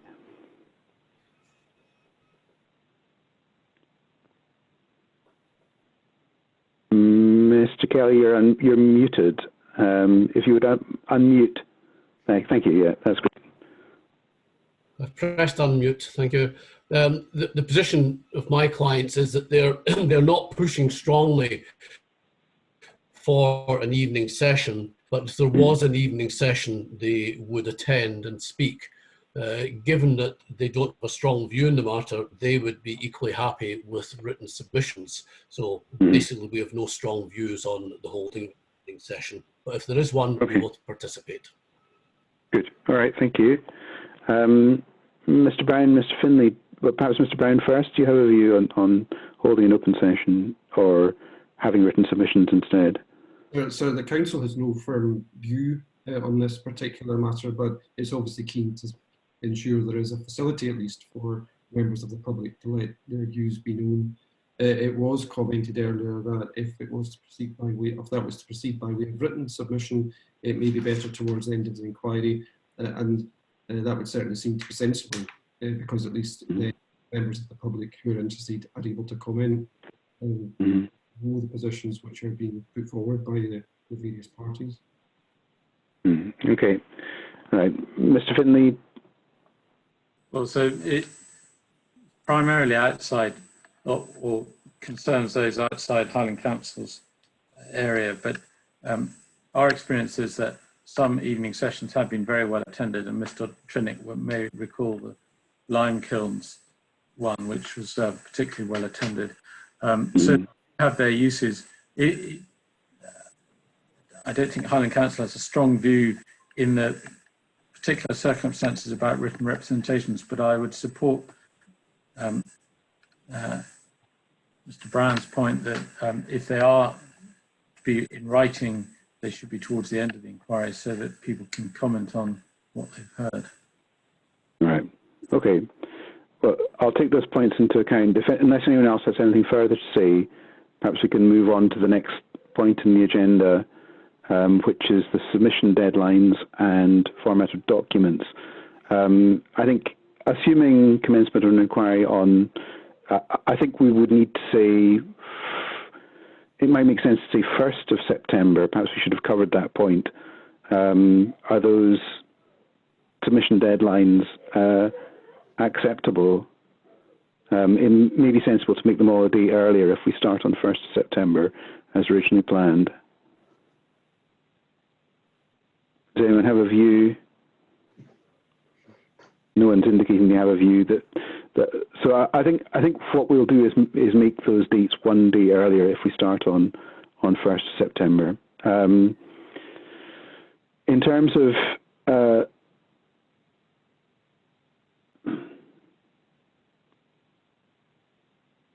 submission format, I think everyone has agreed that they're content to, or everyone who made written submissions has agreed that it will be sufficient to provide documents electronically, although visual material,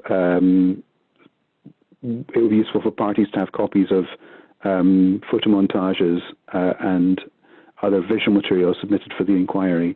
As reporters, I think we would like to have copies of witness reports that are submitted as documents and precognitions submitted as documents. So if we could have 2 printed copies of those, that would be very helpful too. Does anyone have anything to say on the submission format of documents, or should I move on? Not on the format, but on the dates. Could there be a little bit of flexibility just in the event that there's an issue about site visits? Right. Okay.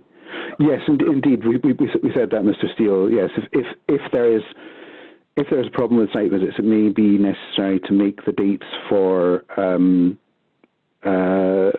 matters relating to landscape and visual assessment a bit later, but we'll need to deal with that when we get to it, I think. Are we, if we're likely to have another pre-inquiry meeting, which seems probably will do between now and then to take a final decision, perhaps at that stage we could firm up on the document dates, because by then we will know whether we have or have not been able to do site visits and or are likely to do in the immediate future. Yeah, well, I think that makes sense. So can I come in just briefly? I agree with what Mr. Steele says there. There is one more point on submission format, i.e. documents, if it's the right time to make it. Yes, please do, yeah. It relates to the core document lists. I mean, with a physical inquiry, there are still going to be distancing requirements. There may be people who need to access documents electronically distant from the inquiry venue. So I think simplicity of format is very important here. Have a single list of core documents, preface CD, as opposed to having CD lists and applicant lists and Highland Council lists and Erect Council lists, which can get confusing if you're trying to access documents electronically, and you're relying on that for the purposes of hearing and maybe even giving evidence. So I'd ask for a discussion and a conclusion on that point. I think this is something for parties to deal with amongst themselves. The reports would very much appreciate. Mr. Nick, sorry, do you want to say something further on that? Well, no, so I agree it's for the parties to agree between themselves. Actually, I don't so much agree with that on this occasion. I think it's part of your job in running the inquiry. If people are going to have to access documents electronically, to make it a simple process to do so, that's why I'm raising the point. Yeah, indeed. Well, certainly we would find it extremely helpful if parties would agree a list of core documents. I think we mentioned that at the initial pre-inquiry meeting. If parties would agree a list of core documents, it would be helpful if there's a document with hyperlinks linking through to documents on the DPA website. If parties could discuss that between themselves and come up with a common list, and we also avoid duplication of documents that way. Does any party have concerns about there being a common list of documents? No. No, sir. Mr. Steele? No, sir. Easiest is best here, and we want as much cooperation in relation to documents as possible. Yeah, good. Okay. And the Moray Council is content with that too, to take that approach? Yes, sir, is content to take that approach. Good. And Mr. Finlay, I assume you're willing to do that too? Yeah, good. Okay.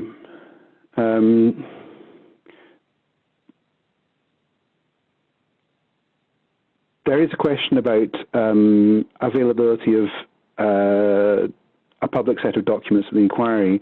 I think if we're going to have, as has been the suggestion, another case conference, that's a matter of detail we can deal with then. Our current thoughts is that we might have tablets or computers available at the inquiry with a list of documents, but with also the opportunity to clean those facilities before they're used. But we'll need to have a further look at that. The next item on the agenda is deciding to proceed with a physical inquiry, and when I think this issue comes down to eventually, ultimately, a question that would arise at a further case conference, a further pre-inquiry meeting.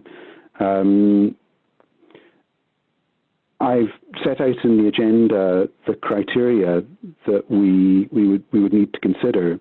The likelihood in the context of the roadmap that an inquiry, that inquiry would go ahead, given the position we've reached by the time we're likely to reach by the time of the inquiry.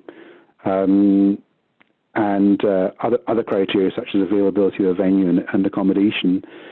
As I've said, our view is currently that the inquiry can start in September, which, although taking points that have already been made into account. But what we propose is to have a further case conference. And I think the question here would be the date of the case conference. I would suggest Wednesday, 22nd July, if that's convenient to all parties. So if I can open up this point for discussion, the first question is, does anyone have any concerns about the criteria that I've suggested in the agenda for determining whether to proceed? And second, would a further case conference in sort of latest July on perhaps Wednesday 22nd be sufficient for everyone, or would everyone be available for that? If I can go to, I'll go to Mr. Trinick first, and then go around the other parties. No, sir, I agree with all you say, and I agree with the date. Thank you. Right, okay. Mr. Steele? Sir, I think that there is sense in that. I'm just trying to work out the time period between then and inquiry documents going in, but I think it's about 2 weeks, I think. So that seems close enough, but far enough away, if that makes sense.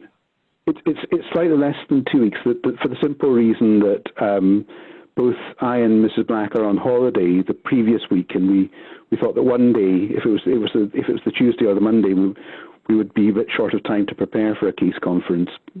Mr. Brown, are you content with those proposals? Yes, sir. Okay. Mr. Kelly?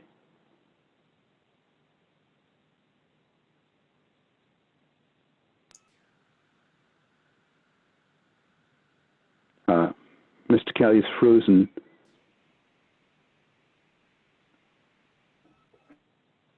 Mr. Kelly? Hey. Hello. Are you able to speak now? I didn't catch what you said just now.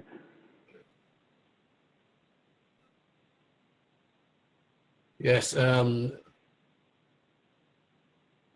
22nd.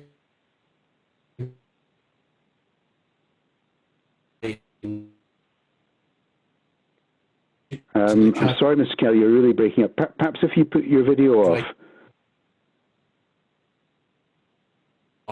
That my client not in the position to prepare.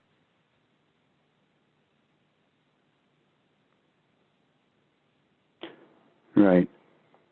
Mr. Kelly, I'm afraid I can't hear you at the moment. Would you put your video off and see if you can repeat what you were saying just now?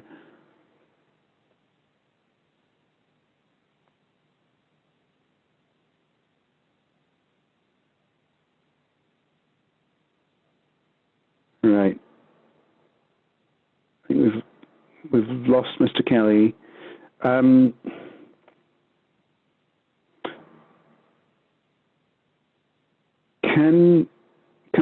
Can I ask Mr. Higgs what your views are, and then we can maybe come back to Mr. Kelly when he's available again.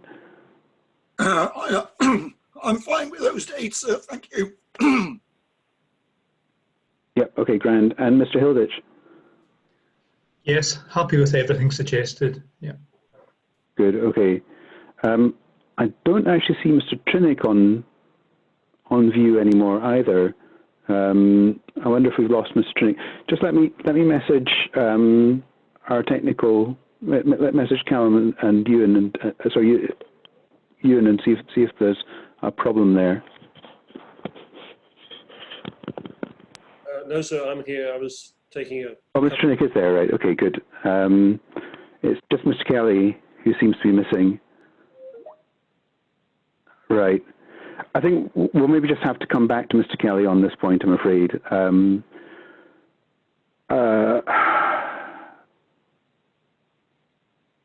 I wonder if we should,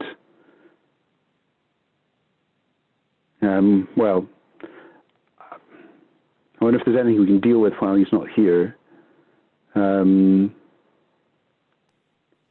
So item... perhaps item 11, if we go on to item 11, the question of the two objectors to Rothes 3, we can deal with that while Mr. Kelly is away, perhaps.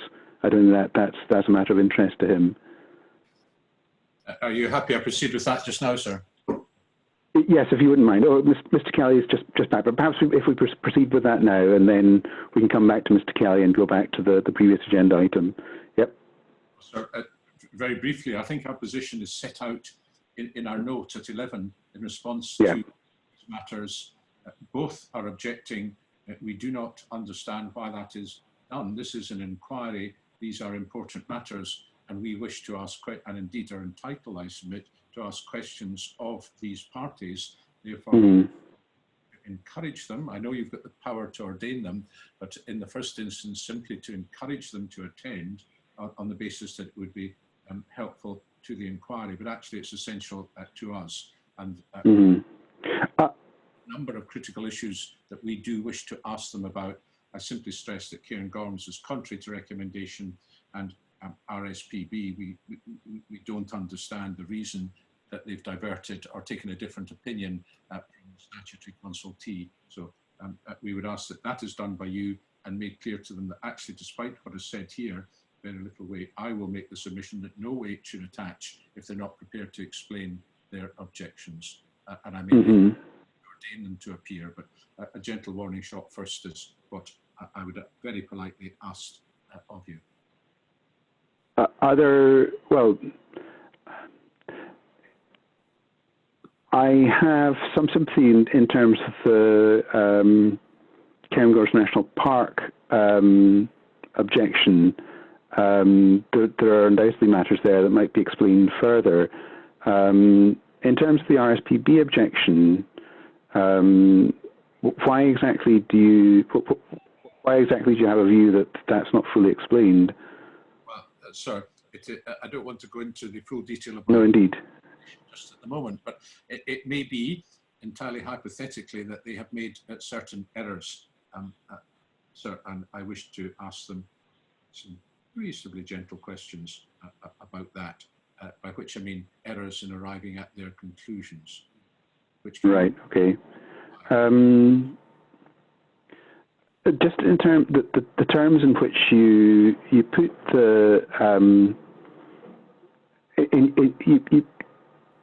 you asked us to write in terms of your note, you were saying that since they were objectors and not putting forward a witness, their evidence, I think, would be given less weight.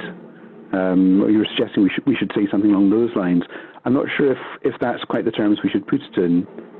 So the terms are really for you. I simply say that when I come to make my closing submission, if for whatever reason they don't attend, I will be extremely likely to say that no weight at all should attach to their evidence if they're not even prepared to come and explain it and answer a few questions, because we simply do not understand their position as things are at this moment in time. And that's right. Okay. RSPB, who we think may, I stress, may have made some errors. Right. I'm not sure if this is an issue that has interest for any other party here. Does anyone have a view on this? Nope. No. Okay, that's fine. Well, it's something we'll take into account and decide whether to take further action on. Right.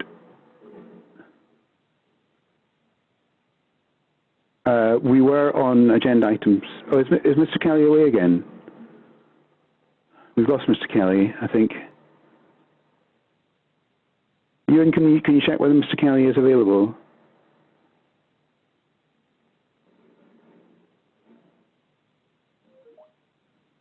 Right. It doesn't appear he's connected at the moment.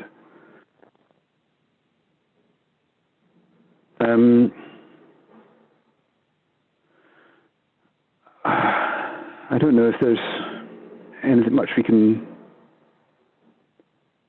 Well, I think we simply have to press on with the rest of the agenda and ask Mr. Kelly to fill in if he has any further points on it. In terms of inquiry procedure, I had suggested that parties that we might set aside fewer days for the inquiry given the withdrawal of a number of objections. I think the consensus amongst parties is that the 12 days allocated for the inquiry should be retained.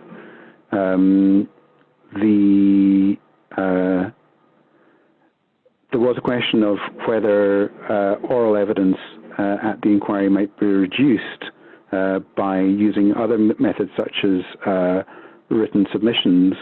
Now, I know that Mr. Steele has views on this, so I'll ask Mr. Steele: is there a prospect that Rothes 3, the Rothes 3 applicant, might deal with any matters, might be willing to deal with any matters by written submissions? Well, sir, on the first point, on the timing of the 3 weeks, we agree with other parties that it would be prudent to keep the 3 weeks.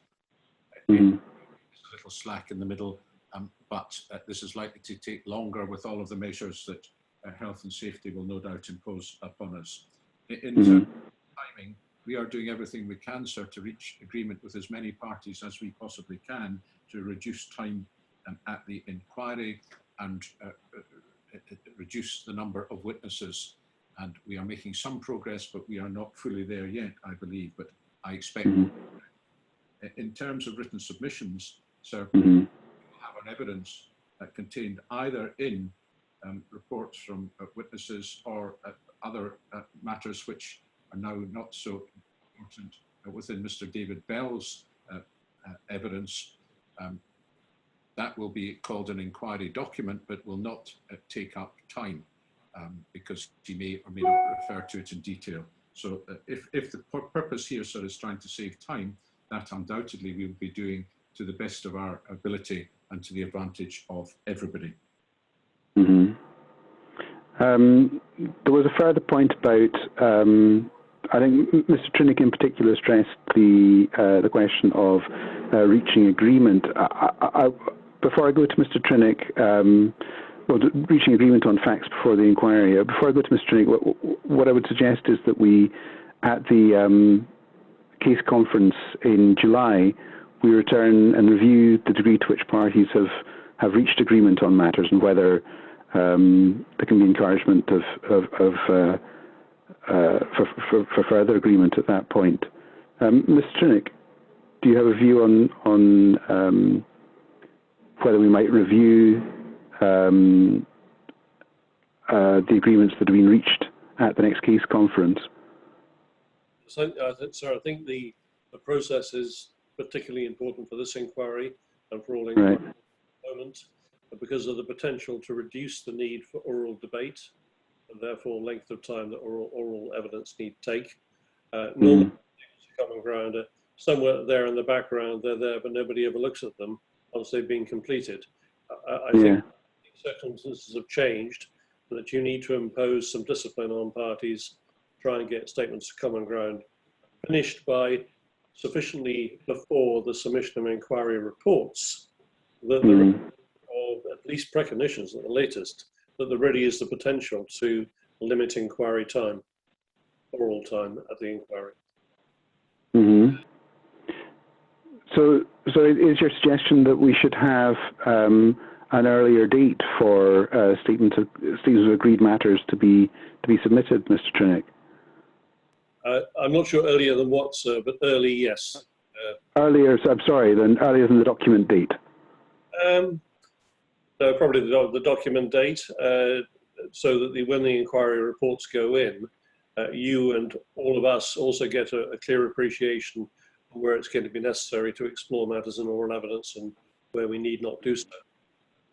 Would it be sensible to review where the stage that agreements have reached at the next case conference, Happy with that.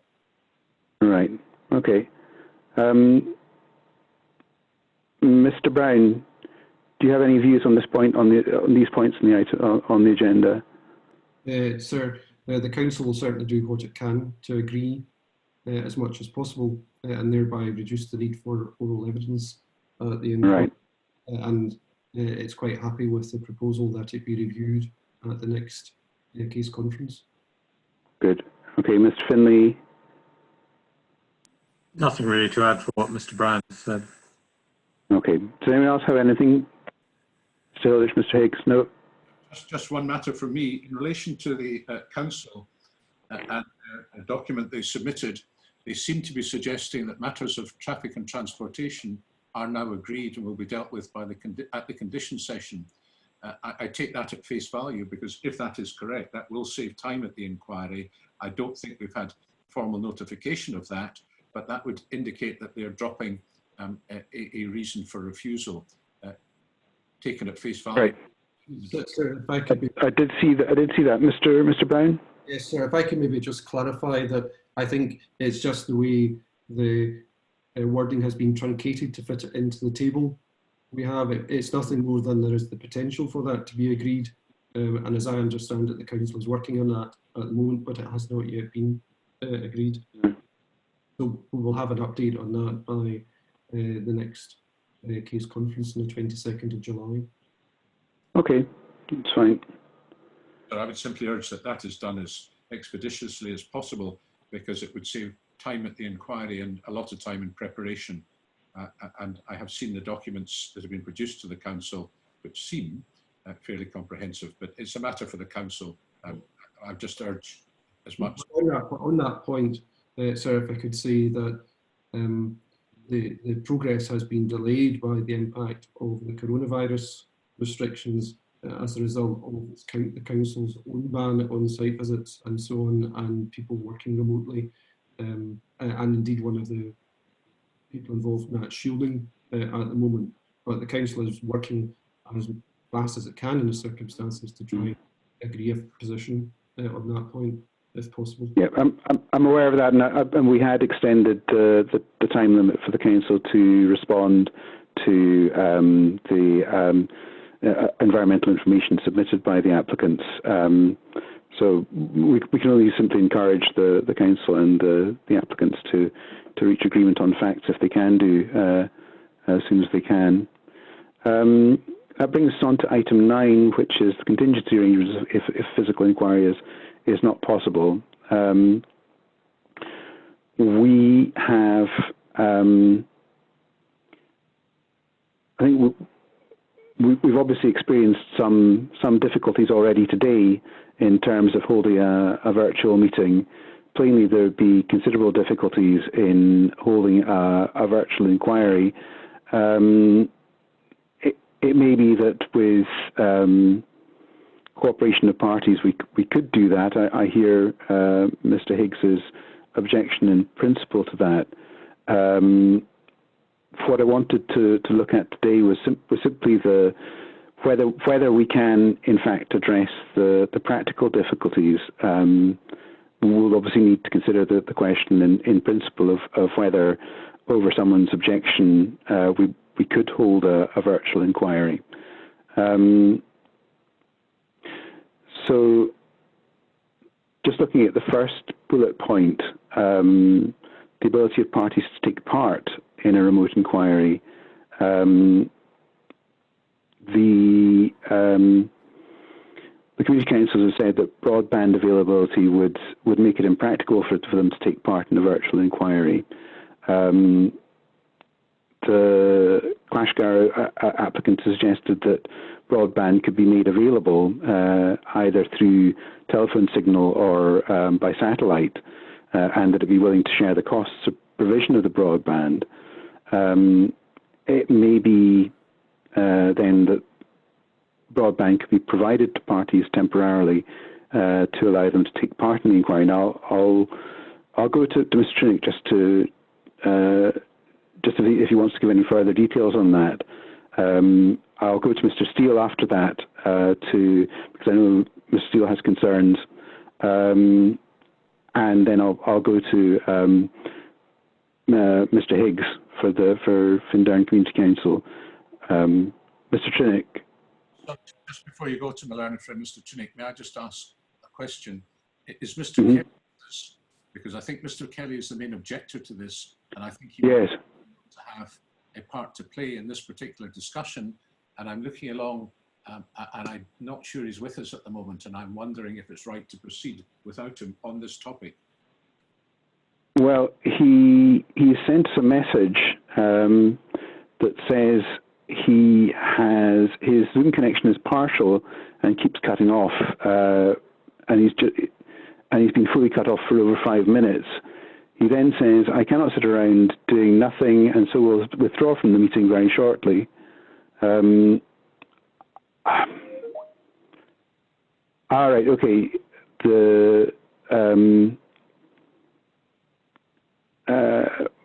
He may be dialing in at the moment. He's been asked to dial in. Perhaps you're right. Perhaps we should, if there's anything else we can look at on the agenda while that's happening.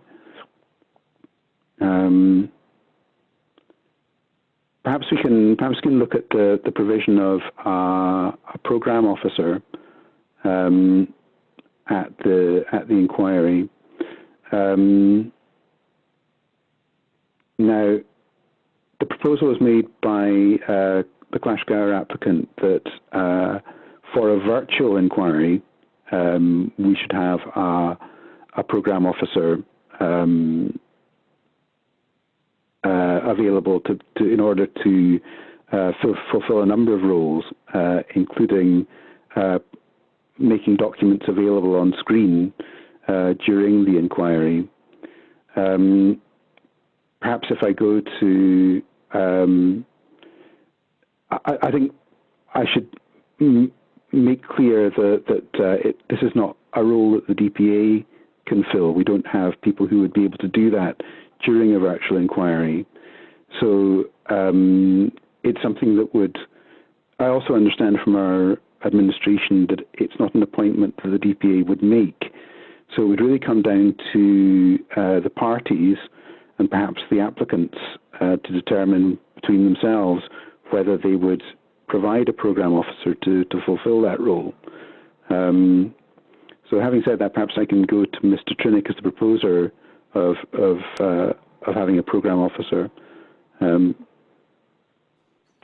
Yes. If you want to give any further details on that, if you want to respond to that. Well, so I don't want to give much more detail because looking at the response to the agenda, we did put in quite a lot of detail there about what I do. The only points to add to what's in the response are that this is, program officers have been at public inquiries for years and years, maybe down south and rather than in Scotland and Wales, I think, but certainly that's not a new feature. They are independent. They do need to be paid. We've given a rough idea of the cost, and that idea comes from speaking to program officers, around £10,000 for a 3-week inquiry.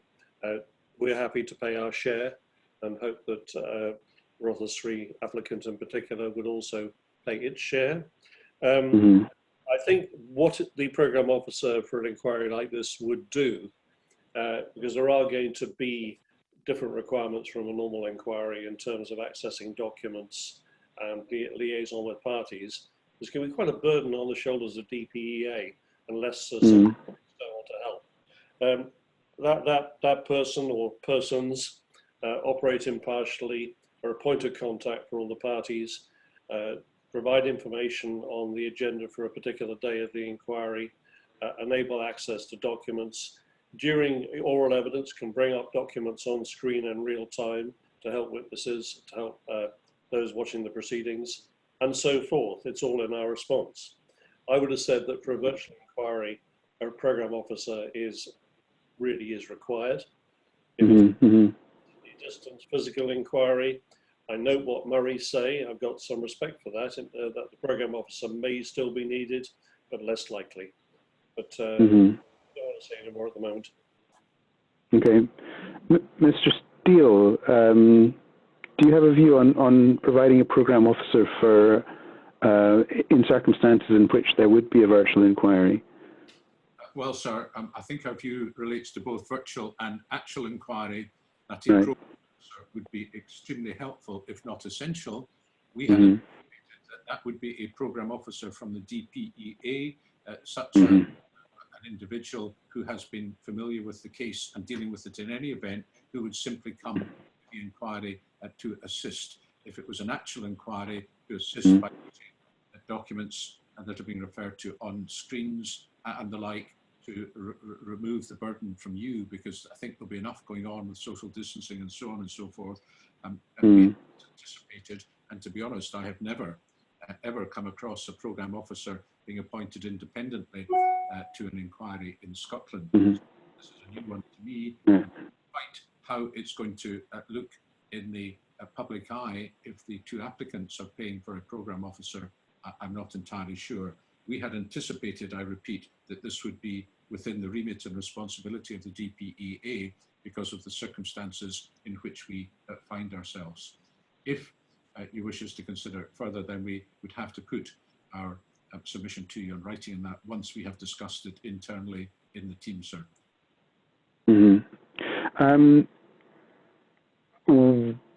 Would you be willing to pay for a programme officer according to in accordance with Mr. Trinick's suggestion? So we haven't discussed it. I cannot bind the clients without instructions, and I can't get them at the moment. That's why right. I neither rule it in nor rule it out. We had anticipated it was for the DPEA, frankly, to sort all of this out, particularly because of the circumstances. Okay. Mr. Brown and Mr. Finlay, if you have any further comments, I understand your comments in your submission. If I may, sir, just on the matter of cost, obviously the council is a local authority objecting and is not able to contribute to the cost of a programme officer as expected to be provided by those who are participating in the inquiry. Ms. Finlay, you need to unmute Mr. Finlay. Highland Councils, we haven't formally objected, as I think Mr. Kelly has, but we have significant reservations about the practicalities of a remote inquiry, and this session illustrates those in part, and we haven't even got to difficult issues of landscape and visual evidence. So whilst we haven't objected, I don't think that a programme officer or the like is going to be, or we don't consider a programme officer or the like as a significant guarantee to it running appropriately, and we consider that this particular inquiry with two applicants is one that is least suited to a virtual session. We've contemplated other ones. There's an inquiry coming up called Red John, which is a pump hydro storage. Which we indicated we could contemplate it. We've made strong reservations about it in respect to Glen Sherrow. And, so I don't want you to, simply because we haven't formally objected, to underestimate the strength of our concerns. I'm sorry, I should have dealt with the other question also of provision of broadband, if that's practicable. Mr. Steele, if there was a question of providing broadband to participants in the inquiry, and that involved certain costs, is that something that your clients would be willing to be involved in? Can I just say that perhaps error was mine, but I only addressed a moment ago the issue of the programme officer, for that is what I thought you meant. If we're talking more generally about item 9 in the agenda, the virtual inquiry, then we would have significant reservations about that, sir. But the first point is this, that the public would agree to it and object to it. And if we proceed with that, there must be a likelihood, if not a certainty, of a legal challenge. which is something. Well, Mr. Steele, just a moment. We were going to wait for Mr. Kelly to, if Mr. Kelly is available, to discuss those points. What I was asking specifically about was the question of provision of broadband to participants in the inquiry, and whether, well, I suppose it's subsequent. Right. It appears that Mr. Kelly is not responding further, so he's not come back in. So I think yes. If you go ahead and just discuss set out your objection in principle to a virtual inquiry, or your views on a virtual inquiry. I think it's not an entire objection in principle. Sorry. It is an extreme concern, sir, that if members of the public are hostile to this proposal for reasons set out by Mr. Kelly and others, if we proceed by virtual inquiry, there must be a real risk, if not certainty, of a legal challenge to that, which is to be avoided, if at all possible. Secondly, I understand that the council cannot use, for reasons I don't understand, because I don't understand these things, they cannot use Zoom, and that is the DPA preferred platform. That being the case, it's difficult to see how it could proceed in any event. And in addition, the members of the public have identified significant problems. And if I may just ask through you, the council, this, sir, we have information that Moray Council have stopped doing virtual planning committee hearings because members of the public cannot access them because of lack of broadband and the like. And if that is correct, it's difficult to see how it would be reasonable or sensible to proceed with an inquiry dependent on the very facilities that Moray Council accept, if that be correct, that promoted. In terms of your particular question, broadband, sir, I'm afraid we are really struggling to see how that is going to be achieved in the time that is available for a September date to provide certainty to every single person who wants to participate, whether it be a box in the window or whether it be a satellite dish in the garden. It's very difficult to understand how that would work, or what the cost of it might be, because we don't know how many people might be involved in this, sir. So short answer to the point is, I cannot give a commitment to a cost. We can take detailed instructions on it, but the issue is absolutely fraught with problems of a practical and legal issue, and it's very difficult how it could work. And the matter, of course, has been emphasised perfectly by what's happened in the last 2 hours and 15 minutes. If that was to continue during an inquiry, then it would be a sorry situation and, frankly, unworkable. Okay. I'll go to Mr. Brown, then Mr. Higgs, Mr. Hilditch, and come back to Mr. Trinick. Mr. Brown. Yes, sir.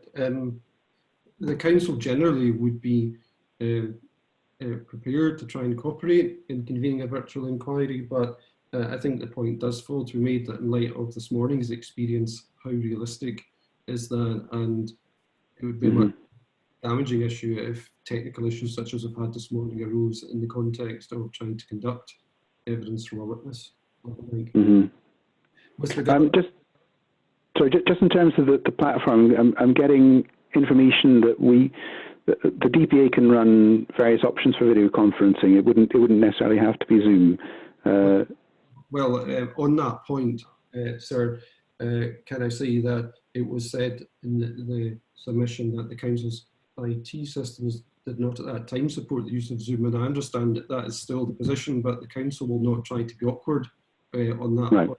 And indeed, Mr. McPherson from Moray Council has joined this morning using Zoom for the council under pressure on its IT resources. Not everything could be done at the one time, so the council will certainly try to facilitate that if that's the DPEA's preferred method of using.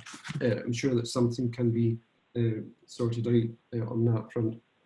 The point was made about the fact that the council had suspended the use of planning committees because of the difficulty in streaming those virtually.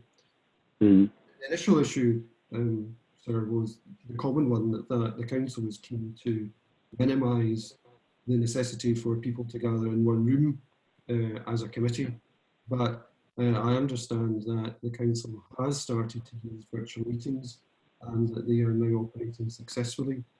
So if there was an issue, it's historic, and life has moved on, and virtual meetings are now being held regularly without difficulty. Including formal committee meetings? Yes, that's my understanding, sir. Right. Mr. Higgs, I think if you can address the issue of practicability and also in principle, the practicability of holding an inquiry in terms of availability of broadband, and also the question of the principle, that'd be helpful. Yes, I think Mr. Steele has actually made the points far more eloquently than I will be able to. But I live just on the edge of Findhurn, near to Forest, and I have a broadband connection of 2 megabyte, which is barely capable of meeting Zoom. If you go half a mile further inland towards where the actual developments will take place, the broadband just disappears completely. I will check with an elected member, because it was myself that raised the issue of the Murray Council Planning Department, the Planning Committee.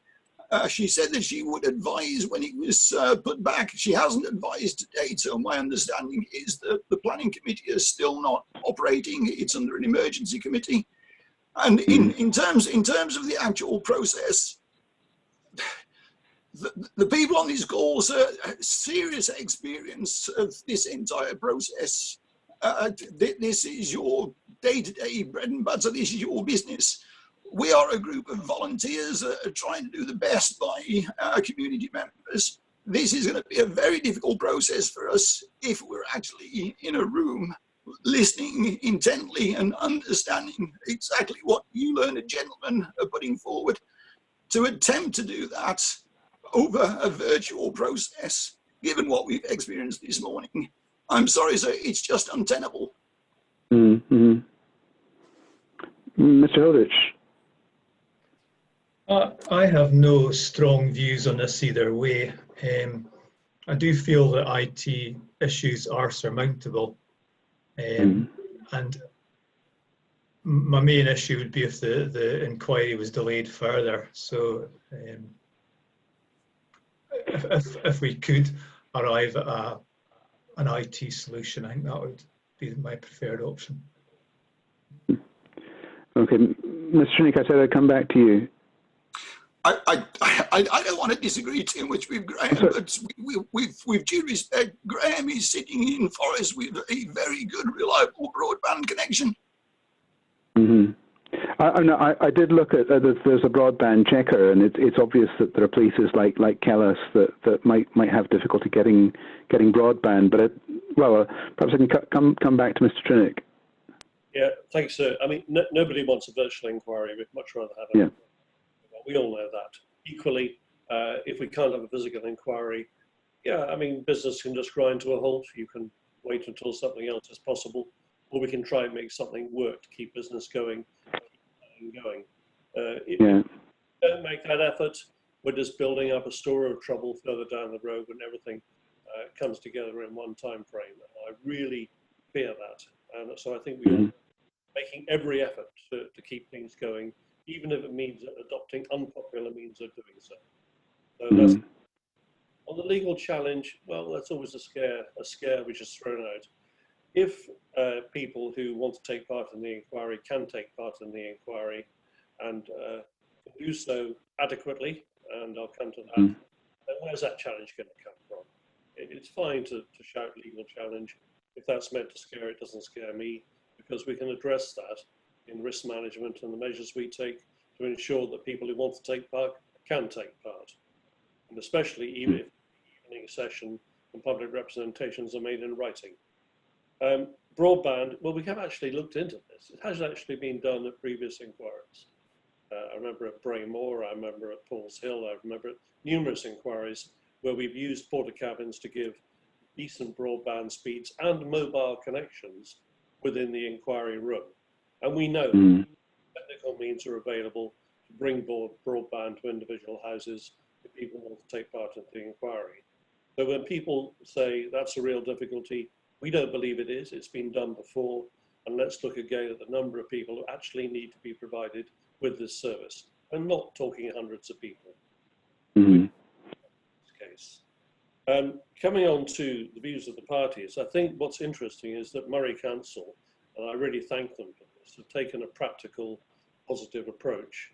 I think for the same reasons as us. We've got to keep things moving, not build up downstream. I hear what Highland Council say, but I don't hear them fundamentally objecting. I do hear a fundamental objection from Rothes 3.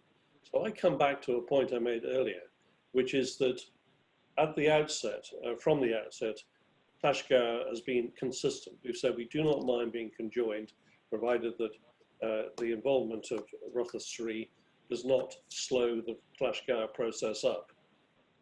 If what I hear from Mr. Steele is going to be maintained down the road, then I think that we need to go to the ECU and look again at the issue of conjoinment, because Clash Gour can just proceed by itself. And indeed, that point is made in the Council's own response to the agenda.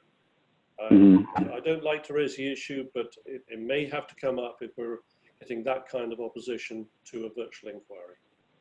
Can I just clarify? I don't recollect using the words fundamental objection. What I have done are to point out what may be significant issues which have to be borne in mind when you, sir, decide whether there should be or should not be a virtual inquiry. And there are, I suggest, quite significant practical and legal issues that have to be borne in mind at that. That is not even to consider the issue of how much inferior a virtual inquiry would be to an actual inquiry in terms of presentation of evidence and also cross-examination and the like. So it is, as we have said, sir, I think made perfectly clear, it will be a matter for the DPEA, but there are significant issues, problems which have to be weighed in the balance. And of course, that has to be weighed in the balance as against possibly, if we can't proceed actually in September, having a deferral for say 3 months to achieve a physical inquiry 3 months later. The balance of advantage, one against the other, of virtual in September and actual in late November would have to be weighed against one another. And finally, on the virtual inquiry, sir, I think it's fair to say, if we have a virtual inquiry, it is likely, if not certain, it will be significantly longer than the timetable that you currently have, for reasons we've partly seen this morning and for other reasons that you have set out in your note at paragraph 9, shorter inquiry day, and no doubt there'll be breaks during the day with people getting looking at the screen. So I would anticipate that the inquiry would be significantly longer. Mr. Trinnig, I'll let you come back, but there's 2 particular points. Mr. Steele doesn't have, sorry, as I understood it, Mr. Steele doesn't have instructions on whether a program officer would be paid for by the Rothes 3 applicant, and he doesn't have instructions on whether broadband might be provided. He has concerns about that. You've suggested that the provision of program officers is probably something that's essential for a virtual inquiry. My inquiries internally with the DPA have the outcome that I understand that the DPA would not be involved in providing broadband for people. That would have to come down to parties to the inquiry, and the DPA wouldn't provide an external, wouldn't be involved in appointing an external program officer. That would also come down to part of the inquiry. Now, I'm not saying that's necessarily absolutely the final word, but that's what I understand is the position at the moment. So in those circumstances, if those weren't provided, could a virtual inquiry go ahead, in your view? We certainly need to provide broadband. The virtual inquiry couldn't go ahead without enhanced broadband. So I'm slightly surprised to hear what Mr. Steele has said, that he's not in a position to talk about these issues. They were on the agenda, and you asked parties to come back with views on these points. So, but okay. On the broadband, we've said we'll provide it, provided someone shares the cost, and that somebody is Rothes 3. I think that's clear. As to a program officer, I think we need to talk more to you and to the DPEA about how that might be done. But I'm not quite sure that's the end of the line. Had to be appointed by the applicants. I can see a perception issue arising. We might be able to get over that, depending on who was appointed and who controlled them. I'm not sure I can say more at the moment. All I will say is that I think that Moray Council and ourselves are approaching this whole issue in the spirit of cooperation. I believe we can make this work, but others will have to adopt a slightly different attitude and try to cooperate. So if that's directed at us, I really do take exception. We're not cooperating. We're merely pointing out that we wish to be consistent with government advice and have safety at the forefront of our minds. We also wish to ensure that members of the public are not significantly disadvantaged. That's not lacking. That seems to be sensible and good manners. Well, I think I have party views on this point, and we'll just have to take that away and consider it. I'm sorry, my computer's just shut down. I'll just reopen it.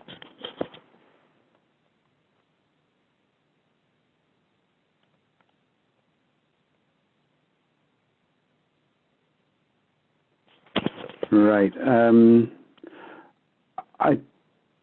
As regards the other matters under this point of the agenda, I don't think that there's anything else that arises particularly for discussion. Item 10 was about site inspections. I think we've discussed issues around site inspections already. Sorry, does anyone else have anything to say on either item 9 or item 10? Nope. Okay. We've discussed item 11. As regards item 12, we will provide a note of the meeting to parties and we'll set out any procedural decisions in that note. We'd aim to do that in about 7 to 10 days. And a video record of the meeting will be available on the DPA Public Eye TV for people who want to review it. That takes us to item 13, any other business. Just before I go on and ask if anyone has any other business, thank you all for your forbearance in this. It's taken rather longer than I expected to get through all the business today. So does anyone have any other business at this meeting? Anything else they want to raise? Just one matter in relation to the programme officer, who we thought was a programme officer within the DPEA from your note. And we will consult immediately after this and put it in writing. I don't know whether you want to agree a time for that, but we'll do so as quickly as we reasonably can. I don't guarantee it, but certainly in the immediate future. And so if you're content with that. Well, as quickly as reasonably can, that would be very helpful, Mr. Steele, yes. I'm sorry about the imprecision in my agenda, if you're misled by that. Okay. Well, thank you, everyone. And again, thank you for your forbearance. And we will, well, we may have to meet again on the 22nd of July, but we'll look further at that. Okay? Right. Thank you very much. Thanks, sir. Thank you.